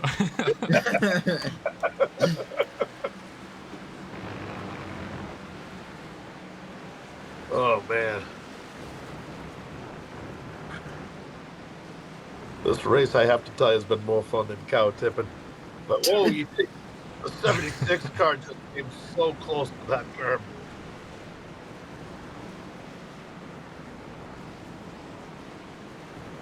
And Zander short up to 5th position. He obviously, I believe he was our not Daytona 500, but the Xfinity Daytona race winner. And 5th place is that's a great night for Zander. Not sure how comfortable he normally feels at these road courses, but he's doing a good job. And honestly, he's been running quicker than Joly these past couple laps, it seems. Yeah, he was one of those drivers that started further in the pack too. Very impressive run out of the 2 car. But you know, he's usually fast no matter where he is, and somehow always ends Yep. up towards the front. And whether it was just strategy or good luck, he ended up towards the front. But he's running very consistent laps. So great run for the number 2 driver. And look at that picture. He has a fire suit on, ladies and gentlemen. That is looking very official. I wonder if he's wearing that fire suit now. It'd be incredible. Yep, that's why the ladies always swipe right. Bill the Tinder guy. I learned it from watching you kids, you know. Oh, whoa. Especially the driver in that number 2 car. And look how wide Zander gets here. He's trying to make this track as wide as possible. Misses the corner just a little bit, so Joly able to get some gap on him there, but he's doing a good job hunting down Joly here. Doing everything he can to try to set up a pass. Make yourself visible in the car in front of you, and he's going to start watching his mirror more than he's watching his track. That's how you get him to make a mistake. Exactly, yeah.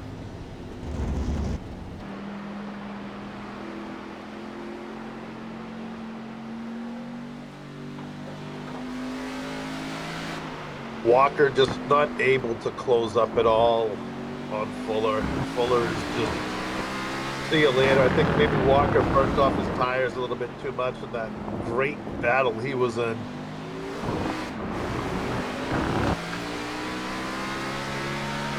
Nine laps to go this time by.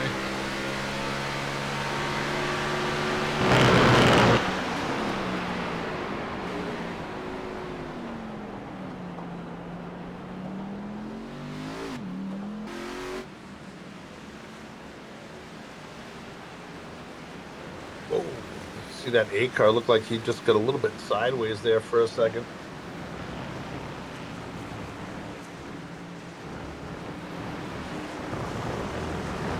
So he really has been running incredibly consistent all night long. You just saw how close he came to hitting that giant hump that's in the middle of those curves. Now these guys, when you come to the curves, you see those big humps and the design of the cars. If you look at the very edge of them, you can see black marks from where their tires, that's how close they're cutting them. If we go on top of a car going through that area again, and you look at those big yellow humps, you will see those tire marks.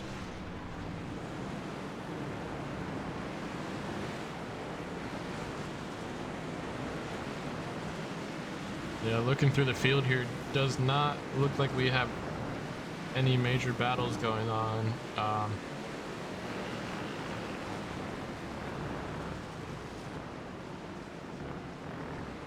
Now this is So when Stewart currently sitting 2nd place. Jacob Quill, I mean, he's still there. I know these guys had a battle early in the stage, and Stewart was able to come by on on turn 1 there, but Quill is still running down Stewart, running a 41.14 there, and Stewart running a 41.70. So yep. Makes you wonder if maybe Quill is just kind of holding on just a little bit for a last chance dash, maybe with 5 to go or something. got some lap traffic here in the S's, which is always a tough time. Let's see how Quill navigates through this. Oh, Ooh, no. yeah, he's gonna get really slowed up here. The lap car of I believe that's Travis Dickinson, causing a little bit of a gap between Quill and Stewart. So I guess And, it's my fault for going to Stewart or to Quill there because he was doing well until I switched over to him. So that's just bad luck for both of those drivers because I know Dickinson didn't mean to do that. It just sometimes you get hit or overtaken at a section of track where there's just literally nowhere to go, and that's what happened to him. oh, for sure, yeah. I mean, going through the S's there, basically just trying to survive, working your way through there. So if you come up on lap traffic, it's really no one's fault. But just And unfortunate you see situation there for Quill. You see him there go well out of his way to let the 2 car go by. And these guys are pushing it so hard up front, they're mowing the lawn.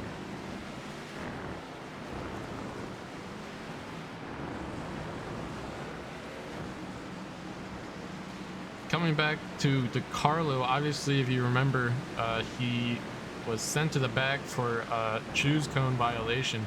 He was driven up to position 11 now. So 1 position away from being in the top 10 again after that unfortunate penalty for him coming into stage 3. Probably being on a road course, he wasn't even thinking about it. Yeah, no, I mean, even on ovals, I completely forget about it sometimes, so easy to do. But definitely probably driving a little hot after that. And we have a car. I think that's the 20 of Corey Mott, and it Corey might Mott. be, I think it's blown up. I think he might have blown that car up. Yep, just confirm over the radio. He blew up. And I think that, yeah, that's the end of the night for Corey Mott. Unfortunate way to end the race there. Not exactly sure what happened. But where Corey Mott died, will that bring out a yellow flag? Because I don't get, well, it probably would in normal racing, but they don't have real tow trucks here. You need a debris See if caution. we can get on board there, see what happened.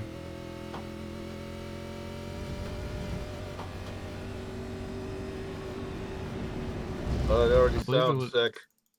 Yeah, I believe it was back a little bit. Let's see if we can spot.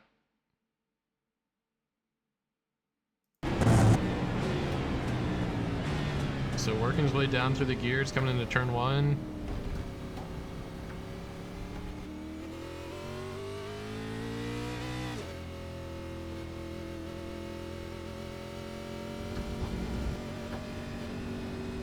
Already, so yeah, it just... I'm not exactly sure what happened there. Just started sounding funky on him.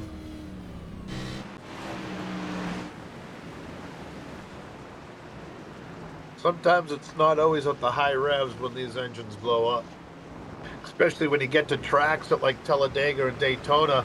If you're flying in a race car around Daytona and you let off the gas in real life, half of the time those cars are tuned up so hard that that'll blow the engines if you let off the gas so hard. So it's not something that you can do. It's very easy and subtle movements that you have to make. And sometimes the car, even under low RPMs, will just let go. Yeah, and obviously too, if he has some sort of damage to that front end there that's causing the car to overheat, that definitely can contribute to that engine being unhappy. But yeah, Toyota's gonna want to take that back and take a look and see what they can learn there. And I can assure you, if you own a 1950 Ford with a flathead V8, when you get around 3,000 RPM, sometimes it'll just blow the piston right through the block. And I can tell you that does happen. 3,000 RPM, that's almost cruising on the highway. Yeah. Not in the flathead. But even still, it wasn't that much. Yeah. It just let go. So Kind of battle goodbye, for flathead. ninth.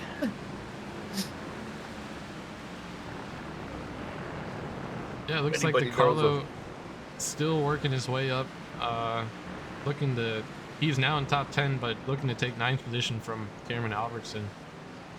Yeah, and while we were away, we weren't paying attention. Walker has closed in a second on Fuller in the front. Yeah, it looks like Fuller might have. I was gonna Go say ahead. Fuller probably caught up to some traffic. He had a slow lap last time. Walker had a 40.58. So if I had to guess, either Fuller's just realizing 5 laps left, no reason to overdrive this car, but obviously too with some traffic in the air or on the track rather. Oh, There's the gonna be 6 of times Ben where- Lawson into the sand.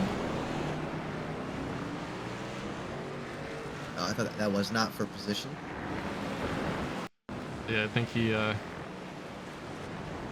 just lost it. Oh, This little micro lock up there causing the car to get unhappy. Just run that's out of what we space. call this. That's what we call a skirt. That's when you brake and the car just goes right to the side a little bit and gets you all upset. And Zander Short still in 5th place here. He's been making ground on Joly, but hasn't been able to completely close the gap. And 4 laps left here at Coda. Thank you all for coming out tonight. It's been a great race. A lot of action. Unfortunate end of the night for Saunders. So he's still on the track, but you have to think, you know, if what happened hadn't had happened, he would be up front competing for the win right now. You know, I was about to say with 4 laps to go, let's go through the field and give some honorable mentions to some of the guys that had brilliant run that just didn't turn out as well as they had planned. And, you know, he's definitely one of them. It was just a glitch in the system with computers where trying to get him in the booth so we could talk to him, and it crashed the system. And it's just horrible luck, you know, but kudos to him for the incredible run that he had going, and he definitely would be out here fighting for the lead. You see that 76 car go for a ride. A 3-car battle for 9th now. Tyler Bellinger is in the mix. Oh, to the inside, the 24. Ooh, he saved it. He did save it, but he's lost position to Bellinger there. Yep. See John Connor up in 7th place, good run for him. Albertson in 9th, good run. Bellinger the top 10. DiCarlo, one of those drives, had a tough run, or had bad luck, hurt him. Some of these guys towards the back have kind of gotten hurt by different things. See Hume's gained about 6 positions, 3 positions, 4 positions in the past couple of laps. And sorry to cut you off there, but actually Zander Short made the pass on Joly. Let's see if we can spot what happened here. This is for position 3. Ooh. Zander Short might have just marched down Joly and put the inside move on him coming down the front stretch, and nothing Joly could do to reel him back in time for turn 1. But looked like so the Zander car Short kind of won up to up a little P3. bit. Yeah. Great run for him. And I'm sorry, P4, not P3. P3, that's right, P4. You kind of forget about Fuller being out front. Yeah, he's kind of just on his own right now.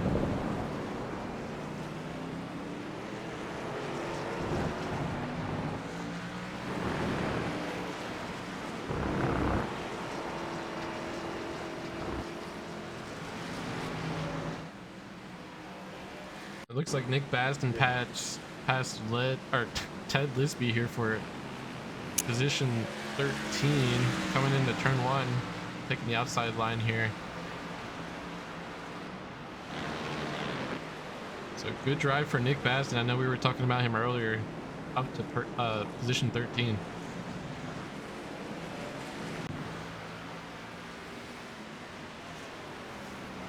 And after taking that lap, 2 to go here at Coda. Fuller's still out ahead. That section of the track right there reminds me of the bottom of the corkscrew at Laguna Seca. I don't know why, but for some reason that one corner reminds me of that place. That's a track that I would love to see these guys race at. That would be a lot of fun.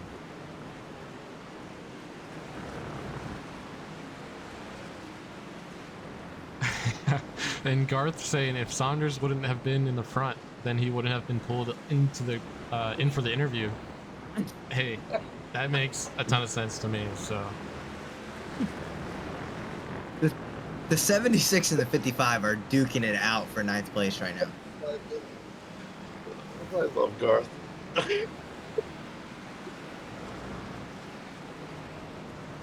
Oh boy. 76 being car of Cameron Albertson and Tyler Bellinger in the 55. Oh, the two behind him just got into each other in the S's. Whoa! And my camera switched, of course.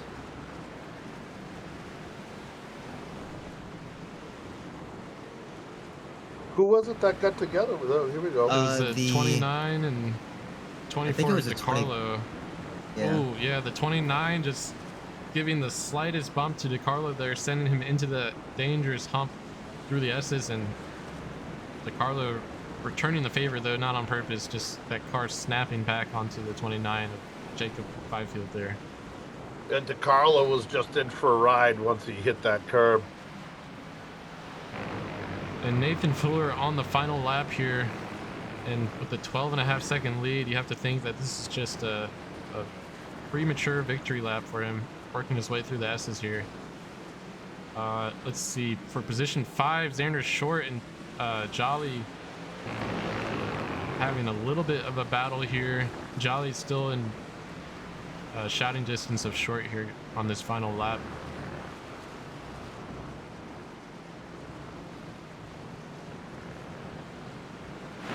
What a run by Fuller in that 23 car.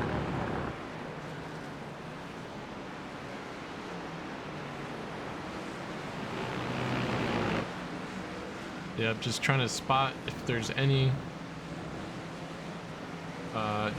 battles going on through the field here. Joly may be looking to get desperate here. Only a couple corners left to get it done. I don't think he's close enough. He's Yeah, gonna he's have to do get something extreme. Yeah. Gets a good run off that corner there. See if he can get the car set and put the power down coming across this sweeper here. Problem is he drove that car in so deep that the 2 car was just able to get on the gas so much earlier.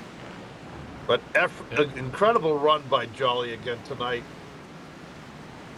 Yeah, and Zander, if he can get the power down coming out onto the front stretch here, he should be safely in 4th. Yep, clean exit there by Zander. He's going to take 4th. Joly in position 5. Working our way back a little bit, we have Tyler Bellinger and Cameron Albertson battling for position 9. And kind of similar to what we just saw, it looks like Albertson just is not quite close enough. If he can get a good exit here, maybe if Oh, he's trying. He's trying to get there. I don't think he's gonna get there. No. yeah, Just by the hair of his chinny chin chin. in the last battle coming to the line, it looks like for position 14, Richard Myers, Ted Lisby. Let's see if Richard can hold on to position 14, going wide there. And Ted's going to slide underneath. They're going to have the ideal line, but Richard able to carry momentum going super wide. It's going to be a sprint Now here it's to a the drag finish. race.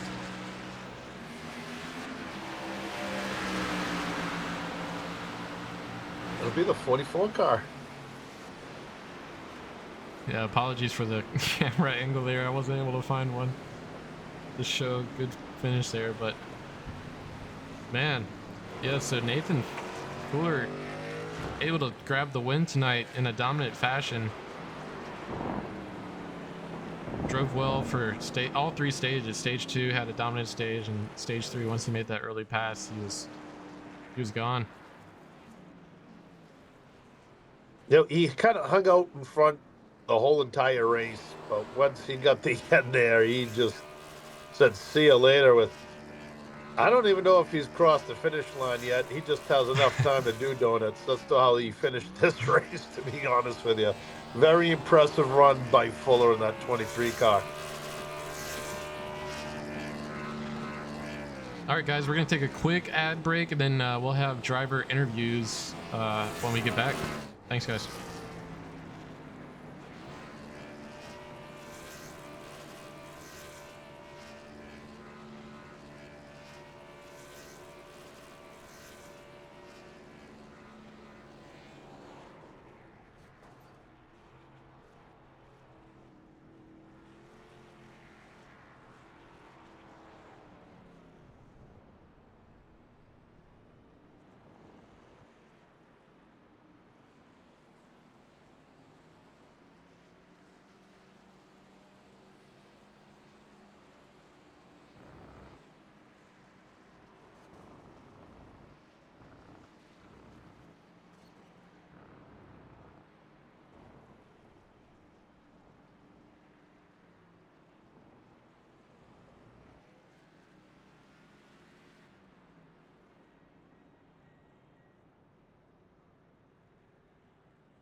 All right, and we're back. We have the drivers in the green room waiting to get pulled up. Hopefully, when I pull them up, they don't get snapped into oblivion. The Shadow Realm. So I think third place was Quill, so we'll have him come up. Let's see. What's the over/under? Hey, Oh, Quill, yeah. can you hear us? Yep. Wow. Okay, it worked. Okay, that makes me feel better. Didn't 'cause we kick you pulled up out. That's Zach great. earlier, and then his computer exploded. So Zach said he still deserves an interview, so we might have to get to him after everybody. I will interview Zach. Yeah, 100%. Anyways, Jacob, nice third place run. We saw you up in the front. How'd the car feel throughout the race? Dog shit.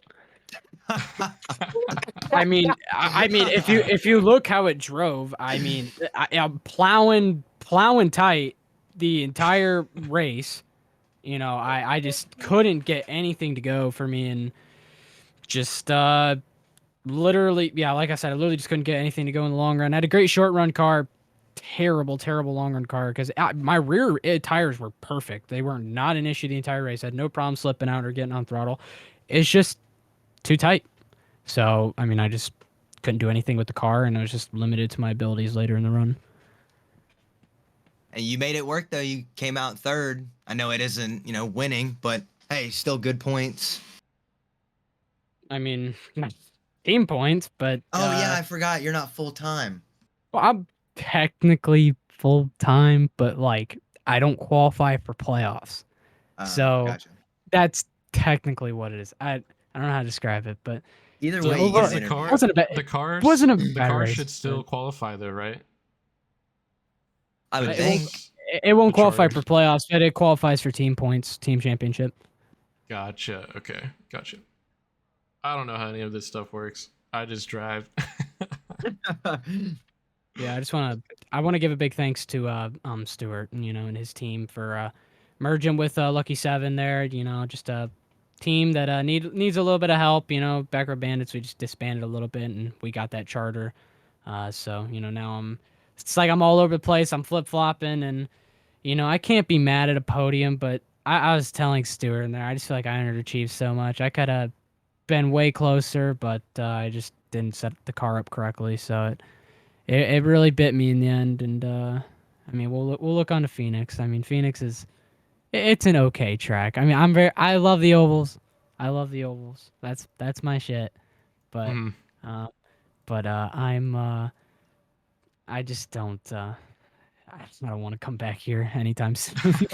It's not because of the track. It's just so technical the way you drive it, especially that area where it's just a short chicane. Like it's so picky about what it wants, and your car is either gonna rotate or it's not gonna rotate. Like it's weird. Well, So I think you got to look at what this track was designed for. What kind of cars? The cars that this track yeah. was designed for are just a little bit different than what you guys just raced. Oh yeah, they're built for like smaller formula cars, and Yeah. but I don't know how the hell we fit a stock car on this thing, but we made it work. I don't want to come back to this track and see, like I said, I'm, I'm tired of this. Let's get out of here and go to Phoenix. Pack up the hauler. Oh well, Yep. hey, Well, I great hear run! you. Congratulations. Yeah. Congrats on the podium, position 3. Definitely, we had an eye on you all evening, and it looked like you. I had a quick question. So it looked like you were trying to flip the stage after stage 1, but then you also pitted under caution. Did you have some damage or? Damage, yeah. Rear spoiler. Thought that was the cause of the tightness. Spoiler, literally, it wasn't. Yeah. I had spoiler damage, so I had to go in there and get that fixed. I didn't even realize it, so I just thought I pit. I had like 30 seconds optional, so I was like, well, I might as well just pit at the caution, work my way through stage 2. Made some adjustments to the car. Got the rear rotating a little better, but like it just sacrificed my rears too much where I just couldn't get on throttle. So we made some adjustments, but I ultimately, I regret this honestly. I reverted back to what the original car was driving like because I thought it felt much better. It Mhm. really didn't, and it just it bit me. We just didn't. I didn't have good strategy the entire race, and it really bit me here. And you need those for road courses.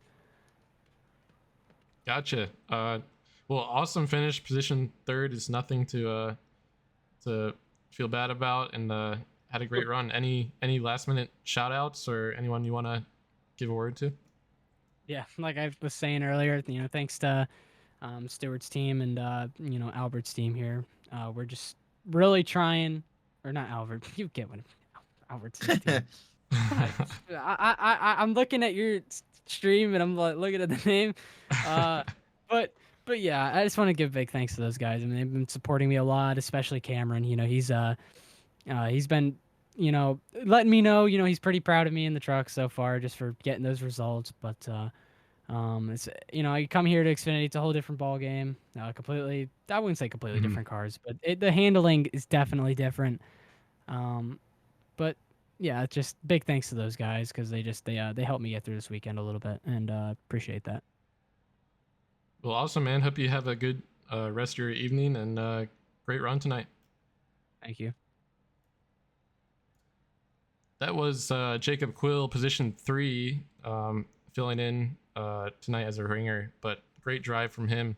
Next up, we have Stewart Walker, aka Rocket Man, able to finish P2 tonight. Let's see if we can get him up. Stewart, you with us? Yep. Cool. So we're 2 for 2. Other than Zach, your computer didn't blow up when we pulled you up into the broadcast booth. So It feels that's like a it's good blowing start. up with how hot it is in here. Were you whipping that thing pretty hard tonight? Was it tough to drive around here? I mean, I went from P17 to P2. I'd call that a pretty good recovery. Yep. Oh yeah, Yep. for sure. We were talking to Jacob Quill just a second ago, and we asked him how the car felt, and he said it drove like dog shit. Was that kind of a similar experience you had? No, I will say I had to break my Conti loyalty a little bit and go play with someone else because their car, they just were a little bit behind on the stability of the car. I just couldn't get it to where I wanted, and he stayed faithful to it and tried to make it work. But I think he also played with his setup a lot more, he was expecting more heat, so he just kind of made some bad adjustments and it just didn't go his way. But I mean, I felt pretty confident with my car. There was a few times downshifting into first, I felt a little squirrely. I almost took out Nathaniel Campbell there once. But other than that, I felt pretty good. I felt like I had a shot to win within the last 20, and I just kind of you saw me hop those curbs, and then I kind of got the right rear worn off, and there wasn't much I could do. Yeah, those Yeah, it curves were seemed like definitely vicious. yeah, the curbs were vicious, and it seemed like you guys battling for P2, while very exciting to us in the booth, that just allowed Fuller to kind of slide further ahead. So definitely a tough ask Yeah. at the end of the race there to try to reel him back. I think if I could have got ahead of him when I got to him, I could have had a chance because of the way that their strategy staggered mine. I noticed both the majors cars would fade. I would start to get ahead, and then it would switch the other way. So I think if I could have got ahead, I might have had a shot, but I just didn't capitalize. Well, look, P2 definitely a great finish for you. Are you already looking ahead to Phoenix here, or Oh, I'm looking have ahead you just tomorrow. been practicing? Oh, I'm tomorrow, right? just Oh, that's right. You're not full time Xfinity, right? No, I just came down to help Kalhoff Deach. They had some really bad runs in the first two races, so they looked like they could need help, and they needed a driver for Coda. So I stepped up to the plate, and I think I lived up to their expectations. I wish I could have got them the win, but did what I could. Gotcha. Well, great race tonight and great drive. I think you said you were up 15 spots, so that's Yep. definitely a great night. I'm sure you're due for a shower. Sometimes these road races Oh, can make us pretty sweaty, right? oh God, I don't even want to know what tomorrow's gonna be like. I'm gonna need a swimming pool to sit in after that, because Yeah. I couldn't see some points. I was so sweaty. You're in British Columbia. Open a Ew. window. It's hard to open a window when you're driving. I'm not close enough to any. I probably should have jumped out of my car during a pit stop and opened the sliding door, but I was a little too invested. I've seen those sim rigs where they have like the fan set up with like the tubes running from the fans to blow on them. I'm always like, that's so stupid. Like, who would do that? But like, the more I drive, like, the more I'm like, that I definitely want that. No, I don't need that. I like the weight loss program we got at the road courses. It helps me lose a bit of pounds. Sweating it all away. Well, look, great drive. You have any last second shout outs you want to give? I want to shout out my third place driver there, the number 39, Jacob Quill. He did a great job today. He kept saying all race he's not a road course ringer, but he looked like it up there, leading laps, contending with some of the best we have in this league. Yeah. And I just want to mention all my Tipton Harding Motorsports drivers. They did great today. You know, it sucks what happened to Zach, but he definitely had a shot to win. It's good that he locked himself in last week. And then just all of our great supporters, you know, Team Conti Sim Performance. They sponsor the series and they make great setups for us in Cup and Xfinity every week. We really appreciate them. I think that's all. Oh, and you guys awesome, for man. putting on a good show. Yeah, thanks so much. Thank you. Definitely was a lot of action. It's kind of tough to try to get everybody onto the camera while the leaders are battling, but I think we're able to do a pretty good job. But thanks for driving tonight, and good job on the position too. Thank you. And that was Rocket Man, also known as Stewart Harding. See what I did there? Finished position 2 tonight. Ringer for, and I forget his team. Do you guys remember what team he's at? He's Tipton Harding. Tipton Harding Motorsports. Gotcha. Okay, so that just leaves our leader here, Bill. If you want to, I'll pull him up, and if you want to interview him. Sure. User joined your channel. Hello, Mr. Fuller. This is the boys in the booth. How you doing? Doing good. How about yourself? Good. You know, we didn't pay much attention to the last 15 laps. It seemed like you kind of jetted out of the way for second place guys to battle it out. What an impressive run. Congratulations. Oh, thank you. Thank you. Is there anything? I mean, where do you come out and get a 12-second lead? Was your car just that good? Are you? I mean, you're obviously very comfortable on the road courses. Are there, other than the road courses, are there other races that you're looking forward to? I mean, every mile and a half is my. I love road course. I love mile and a half. So I'm not a big short track guy, although I'll put my best out there. But at least for here, it was just a crazy amount of practice and tuning the setup to as well as I could get it. I knew that it was unlikely we had any cautions on the longer runs because of the 5-car pileup rule. So I built it to last deeper into the run, and it definitely paid off. And I was able to pull those gaps later in the stint.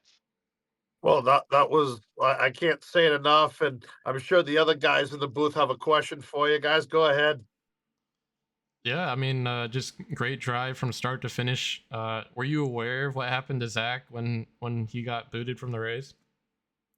I did. I mean, I was right behind him when he disappeared, and I was kind of disappointed because him and I were having some great battle in there, and it's unfortunate when disconnects happen, and him coming back stuck 2 laps down instead of just the one, so he couldn't bring it back is just super unfortunate. But it happened to all of us, I'm sure. But in the worst Yep. case scenario, on the pacing caution on the stage, it just sucks. So, I mean, I have to ask you this: like, if he, do you think if he were there at the end, do you think you had him beat, or was he still showing pretty tough there? I think it definitely would have been a fight. I don't think either of Hmm. us had really the go ahead over the other one. Um, later in the stage, of course, I pulled the gap in the first stage and then got a nice little slowdown to jump back into the battle with him.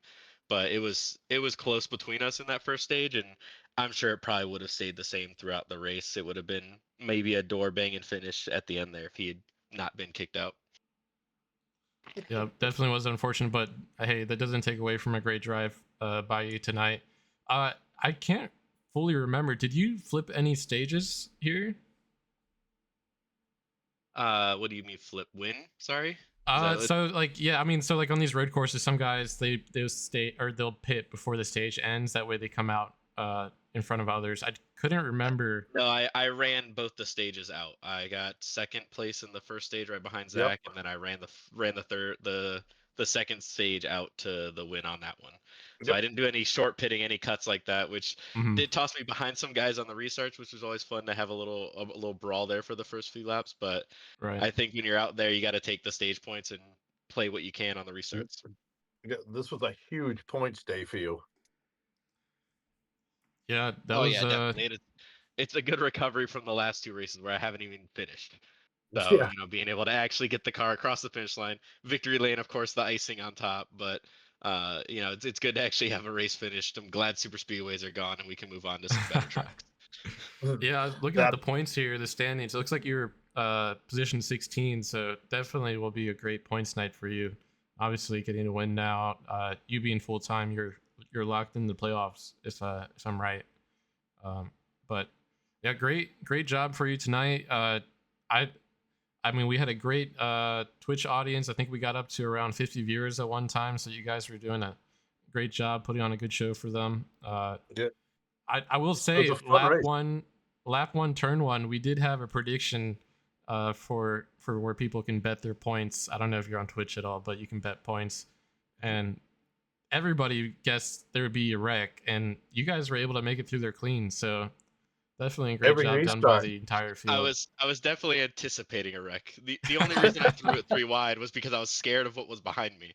Usually Yeah. I would not do that on a road course, but especially here, I mean, you saw what happened in the actual NASCAR race with, Hmm. Chase getting jumped on lap 1. It was definitely I need to get safe, and definitely I think you saw it on that second restart. Somebody spun into me and I Yeah. got rear end damage. I just prayed that I didn't get spun around and just pushed me forward. So we were lucky. We were lucky there in the turn one to not be involved. But yeah, I was surprised we went 3 wide through there. I know Colby got the short end of the stick and got bumped to the back, but he made a good recovery until Yeah. he got that unfortunate UL.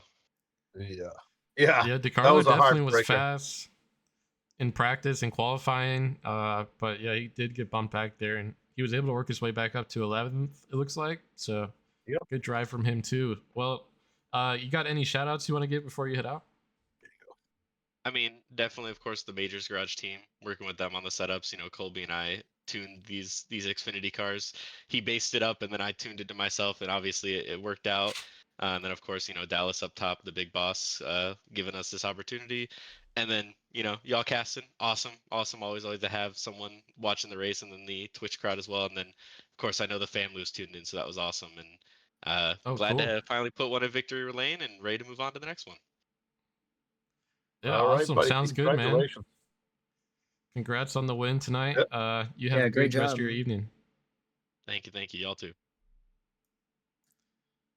That was Oh. Nathan Fuller, driver of the 23 car, with the win tonight here at COTA, or Circuit of the Americas. So kind of a mixed review by our drivers on how they feel about this track and track car combo, but ultimately I think it was a good show for all of them. I thought it was a great race, and I'm not a road course fan at all in these cars, but I have to tell you, it was entertaining. It was impressive to see some of those guys. Fuller, obviously, what a great run he had. Walker, who came from the back. Quill, who struggled but still fought his way forward. Stewart, he had a great run from further in the field too, and he showed up at the end. And then you have Joly, who was in the top five pretty much all night long. Just a great consistent run from him, and his second race in a row where he finished in the top five. Yep, definitely a strong finish for a couple different guys, and definitely be interesting to see how the points shake up now going into Phoenix, with a couple of ringers being at the top here. But again, thanks guys for joining tonight. Thank you guys for all the follows, all the subs. Means a lot to us here in the booth. Thank you to you, Bill and Hayden, for joining me tonight here. Definitely was a different one being at a road course, but I think we had a lot of fun and great racing. Did you still want to bring Saunders up? Oh yeah. I guess we could do a short little one, see what he thinks of the whole situation. Yeah. All right. Everybody in the chat, if you have family watching, you might wanna turn off. You might want to mute the stream. We're gonna pull up. We have no Zach. idea how this is gonna go. Hey, Zach. Hey. Hey, I'm here. Yeah, you're Oh, here. man. I didn't die this Hey, time.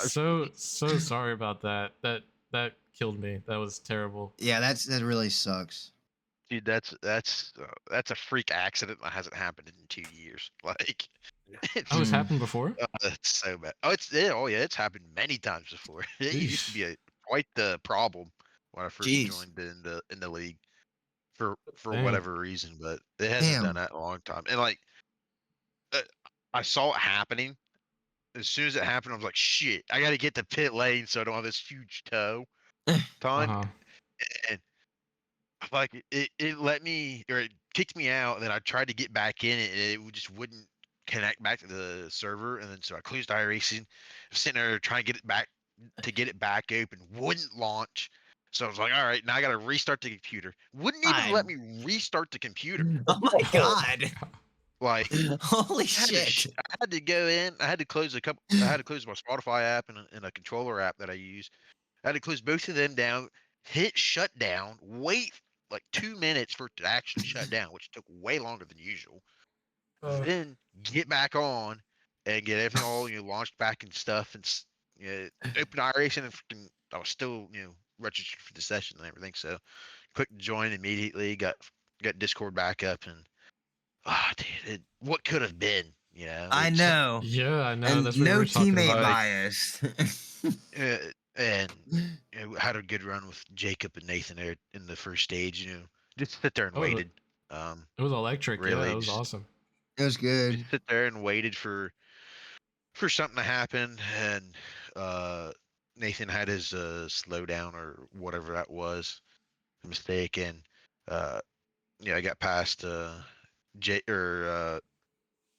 Jacob into turn one, and just tried to focus forward to hit the lines, which I didn't do very well after that.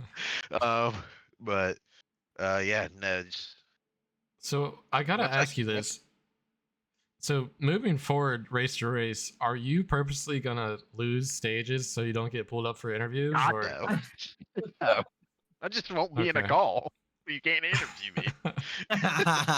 I'll make sure to leave the call before stage finishes or whatever.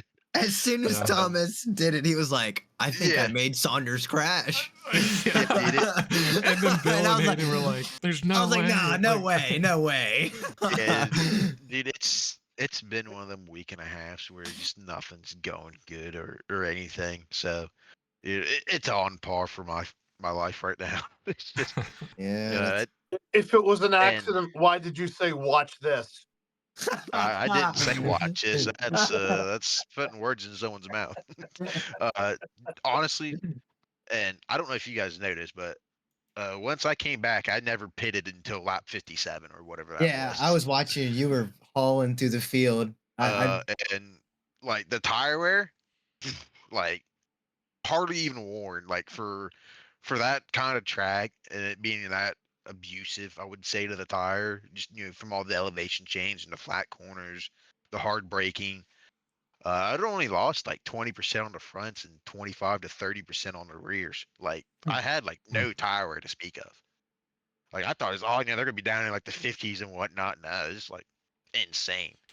Yeah, there was a little bit as far as time goes. There's a little bit of fall off, but it wasn't anything too crazy. But Yeah, as yeah, long as you kept a clean nose and stuff. Yeah, it just if you ran in the top 5, there was like no fall off. Yeah, I mean, I think we was all smart enough to just sit there and ride until the end, or till just a little bit before the end, and then start doing something. Once we'd gotten that gap back to the '08 car, we had like a 7-second gap, and then we really started going at it. So in the first stage, but and I don't really understand why people were blowing up. Like, what was that about? Yeah, I have no idea. We I still don't, couldn't There are really a figure couple it of them. out. I Yeah, don't there was know like if 2 or 3. Corey the only thing I Mott. could think of, yeah, I was behind Corey. I watched him cut a corner. And I was like, dude, how'd you not get a slowdown for that? I did. And like 2 laps later, he freaking blows up when I go into pit lane. I was like, okay. I Maybe just I over don't, rev the engine. I don't know. you know, um, Jacob was saying was it Jacob? No, Stu said he was running a bit warm, like 245, 250 in the first stage. But I think that was because he just come out of traffic or getting Mhm. past all the people there. So like if you ran in the traffic and you sitting there and you was really aggressive with your downshifts and waiting really long for upshifts, it was it just started creeping up there. I got to Hmm. like 240, 245 when I was coming back up through the field on Hmm. the start of the second stage. So uh, I don't know if it was just, but I also had a little bit of nose damage, so it might have been that. But I didn't run hot like at all until I got the nose damage. So I don't know if it's just whatever the temp was, the air temp was, and getting damage and stuff. So, but I mean, what do you do? Go on to the next one. Hopefully, it don't happen again. Yeah, Yeah, definitely. yep. it was Well, it was heartbreaking to watch. I mean, Yeah. Yeah, I Tommy mean, felt so bad. He had nothing to do with it. We all knew it, and he just yeah, it would have been it's just, it would have been good to watch to the end. I was just sitting there vibing. I was talking to the guys on what we was doing and what the cars needed and stuff, and I heard the ding, the getting pulled from the channel. And I was like, and then everyone just disappeared. And I looked at the whatever you want to call that, the where your FPS and all your numbers are up in Yeah. the corner. That left side number went to red, and I just bolted for pit lane. And I got into the corner, then I disconnected, and I was like, there's that done. I could have been a real ass about it too, and I just started moving when you guys went green for stage 2. I could have been that guy, come out like right there in the middle of the pack, but I sit there and waited, let 90% of the field go by. And but I mean, it's a good thing I won last week, so Yeah, that's what I was Yeah. saying. it couldn't happen at a better time, honestly. Well, I Yeah. have a feeling we're gonna see you in victory lane before the end of the year again. So Hey man, if you take my badge UG away from me, sure you'll see me in victory lane probably. You just got to get that stuff away from me. well, you're all gonna right, man. throw Well, salt over your right shoulder and do 3 circles counterclockwise. Yeah, and then hopefully it don't happen again tomorrow. yeah. Yeah. That'll All right. that'll Well, tell me that I I just gotta need get to this thing stop. wrapped up. But Yeah. sorry again, man. Definitely sucks. It would have been a great finish for sure. But No fault. good luck No tomorrow. fault of your own. Thank you. Good luck to Yep. you as well, Peace. you Hayden. Yeah, thank you. All right, peace, man. Later. That was Zach Saunders, the guy who got snapped out of the race by the broadcast booth. But he said it happened before, so really it's on him for not Yeah. eliminating that problem when it happened before. But again, guys, thanks everybody for joining the stream. Thought we had a great turnout, great race. Tomorrow night, the Cup cars will be running here at Coda. Entire full field for tomorrow night, so it should be a lot of action, a lot of great racing, a lot of really fast guys in that field. So should be another banger tomorrow. But again, thanks for coming out. Thanks for joining the stream. Thanks for all the follows. Thanks for all the subs, and hope you guys have a great rest of your evening. And see you again tomorrow. All right. Good night, guys.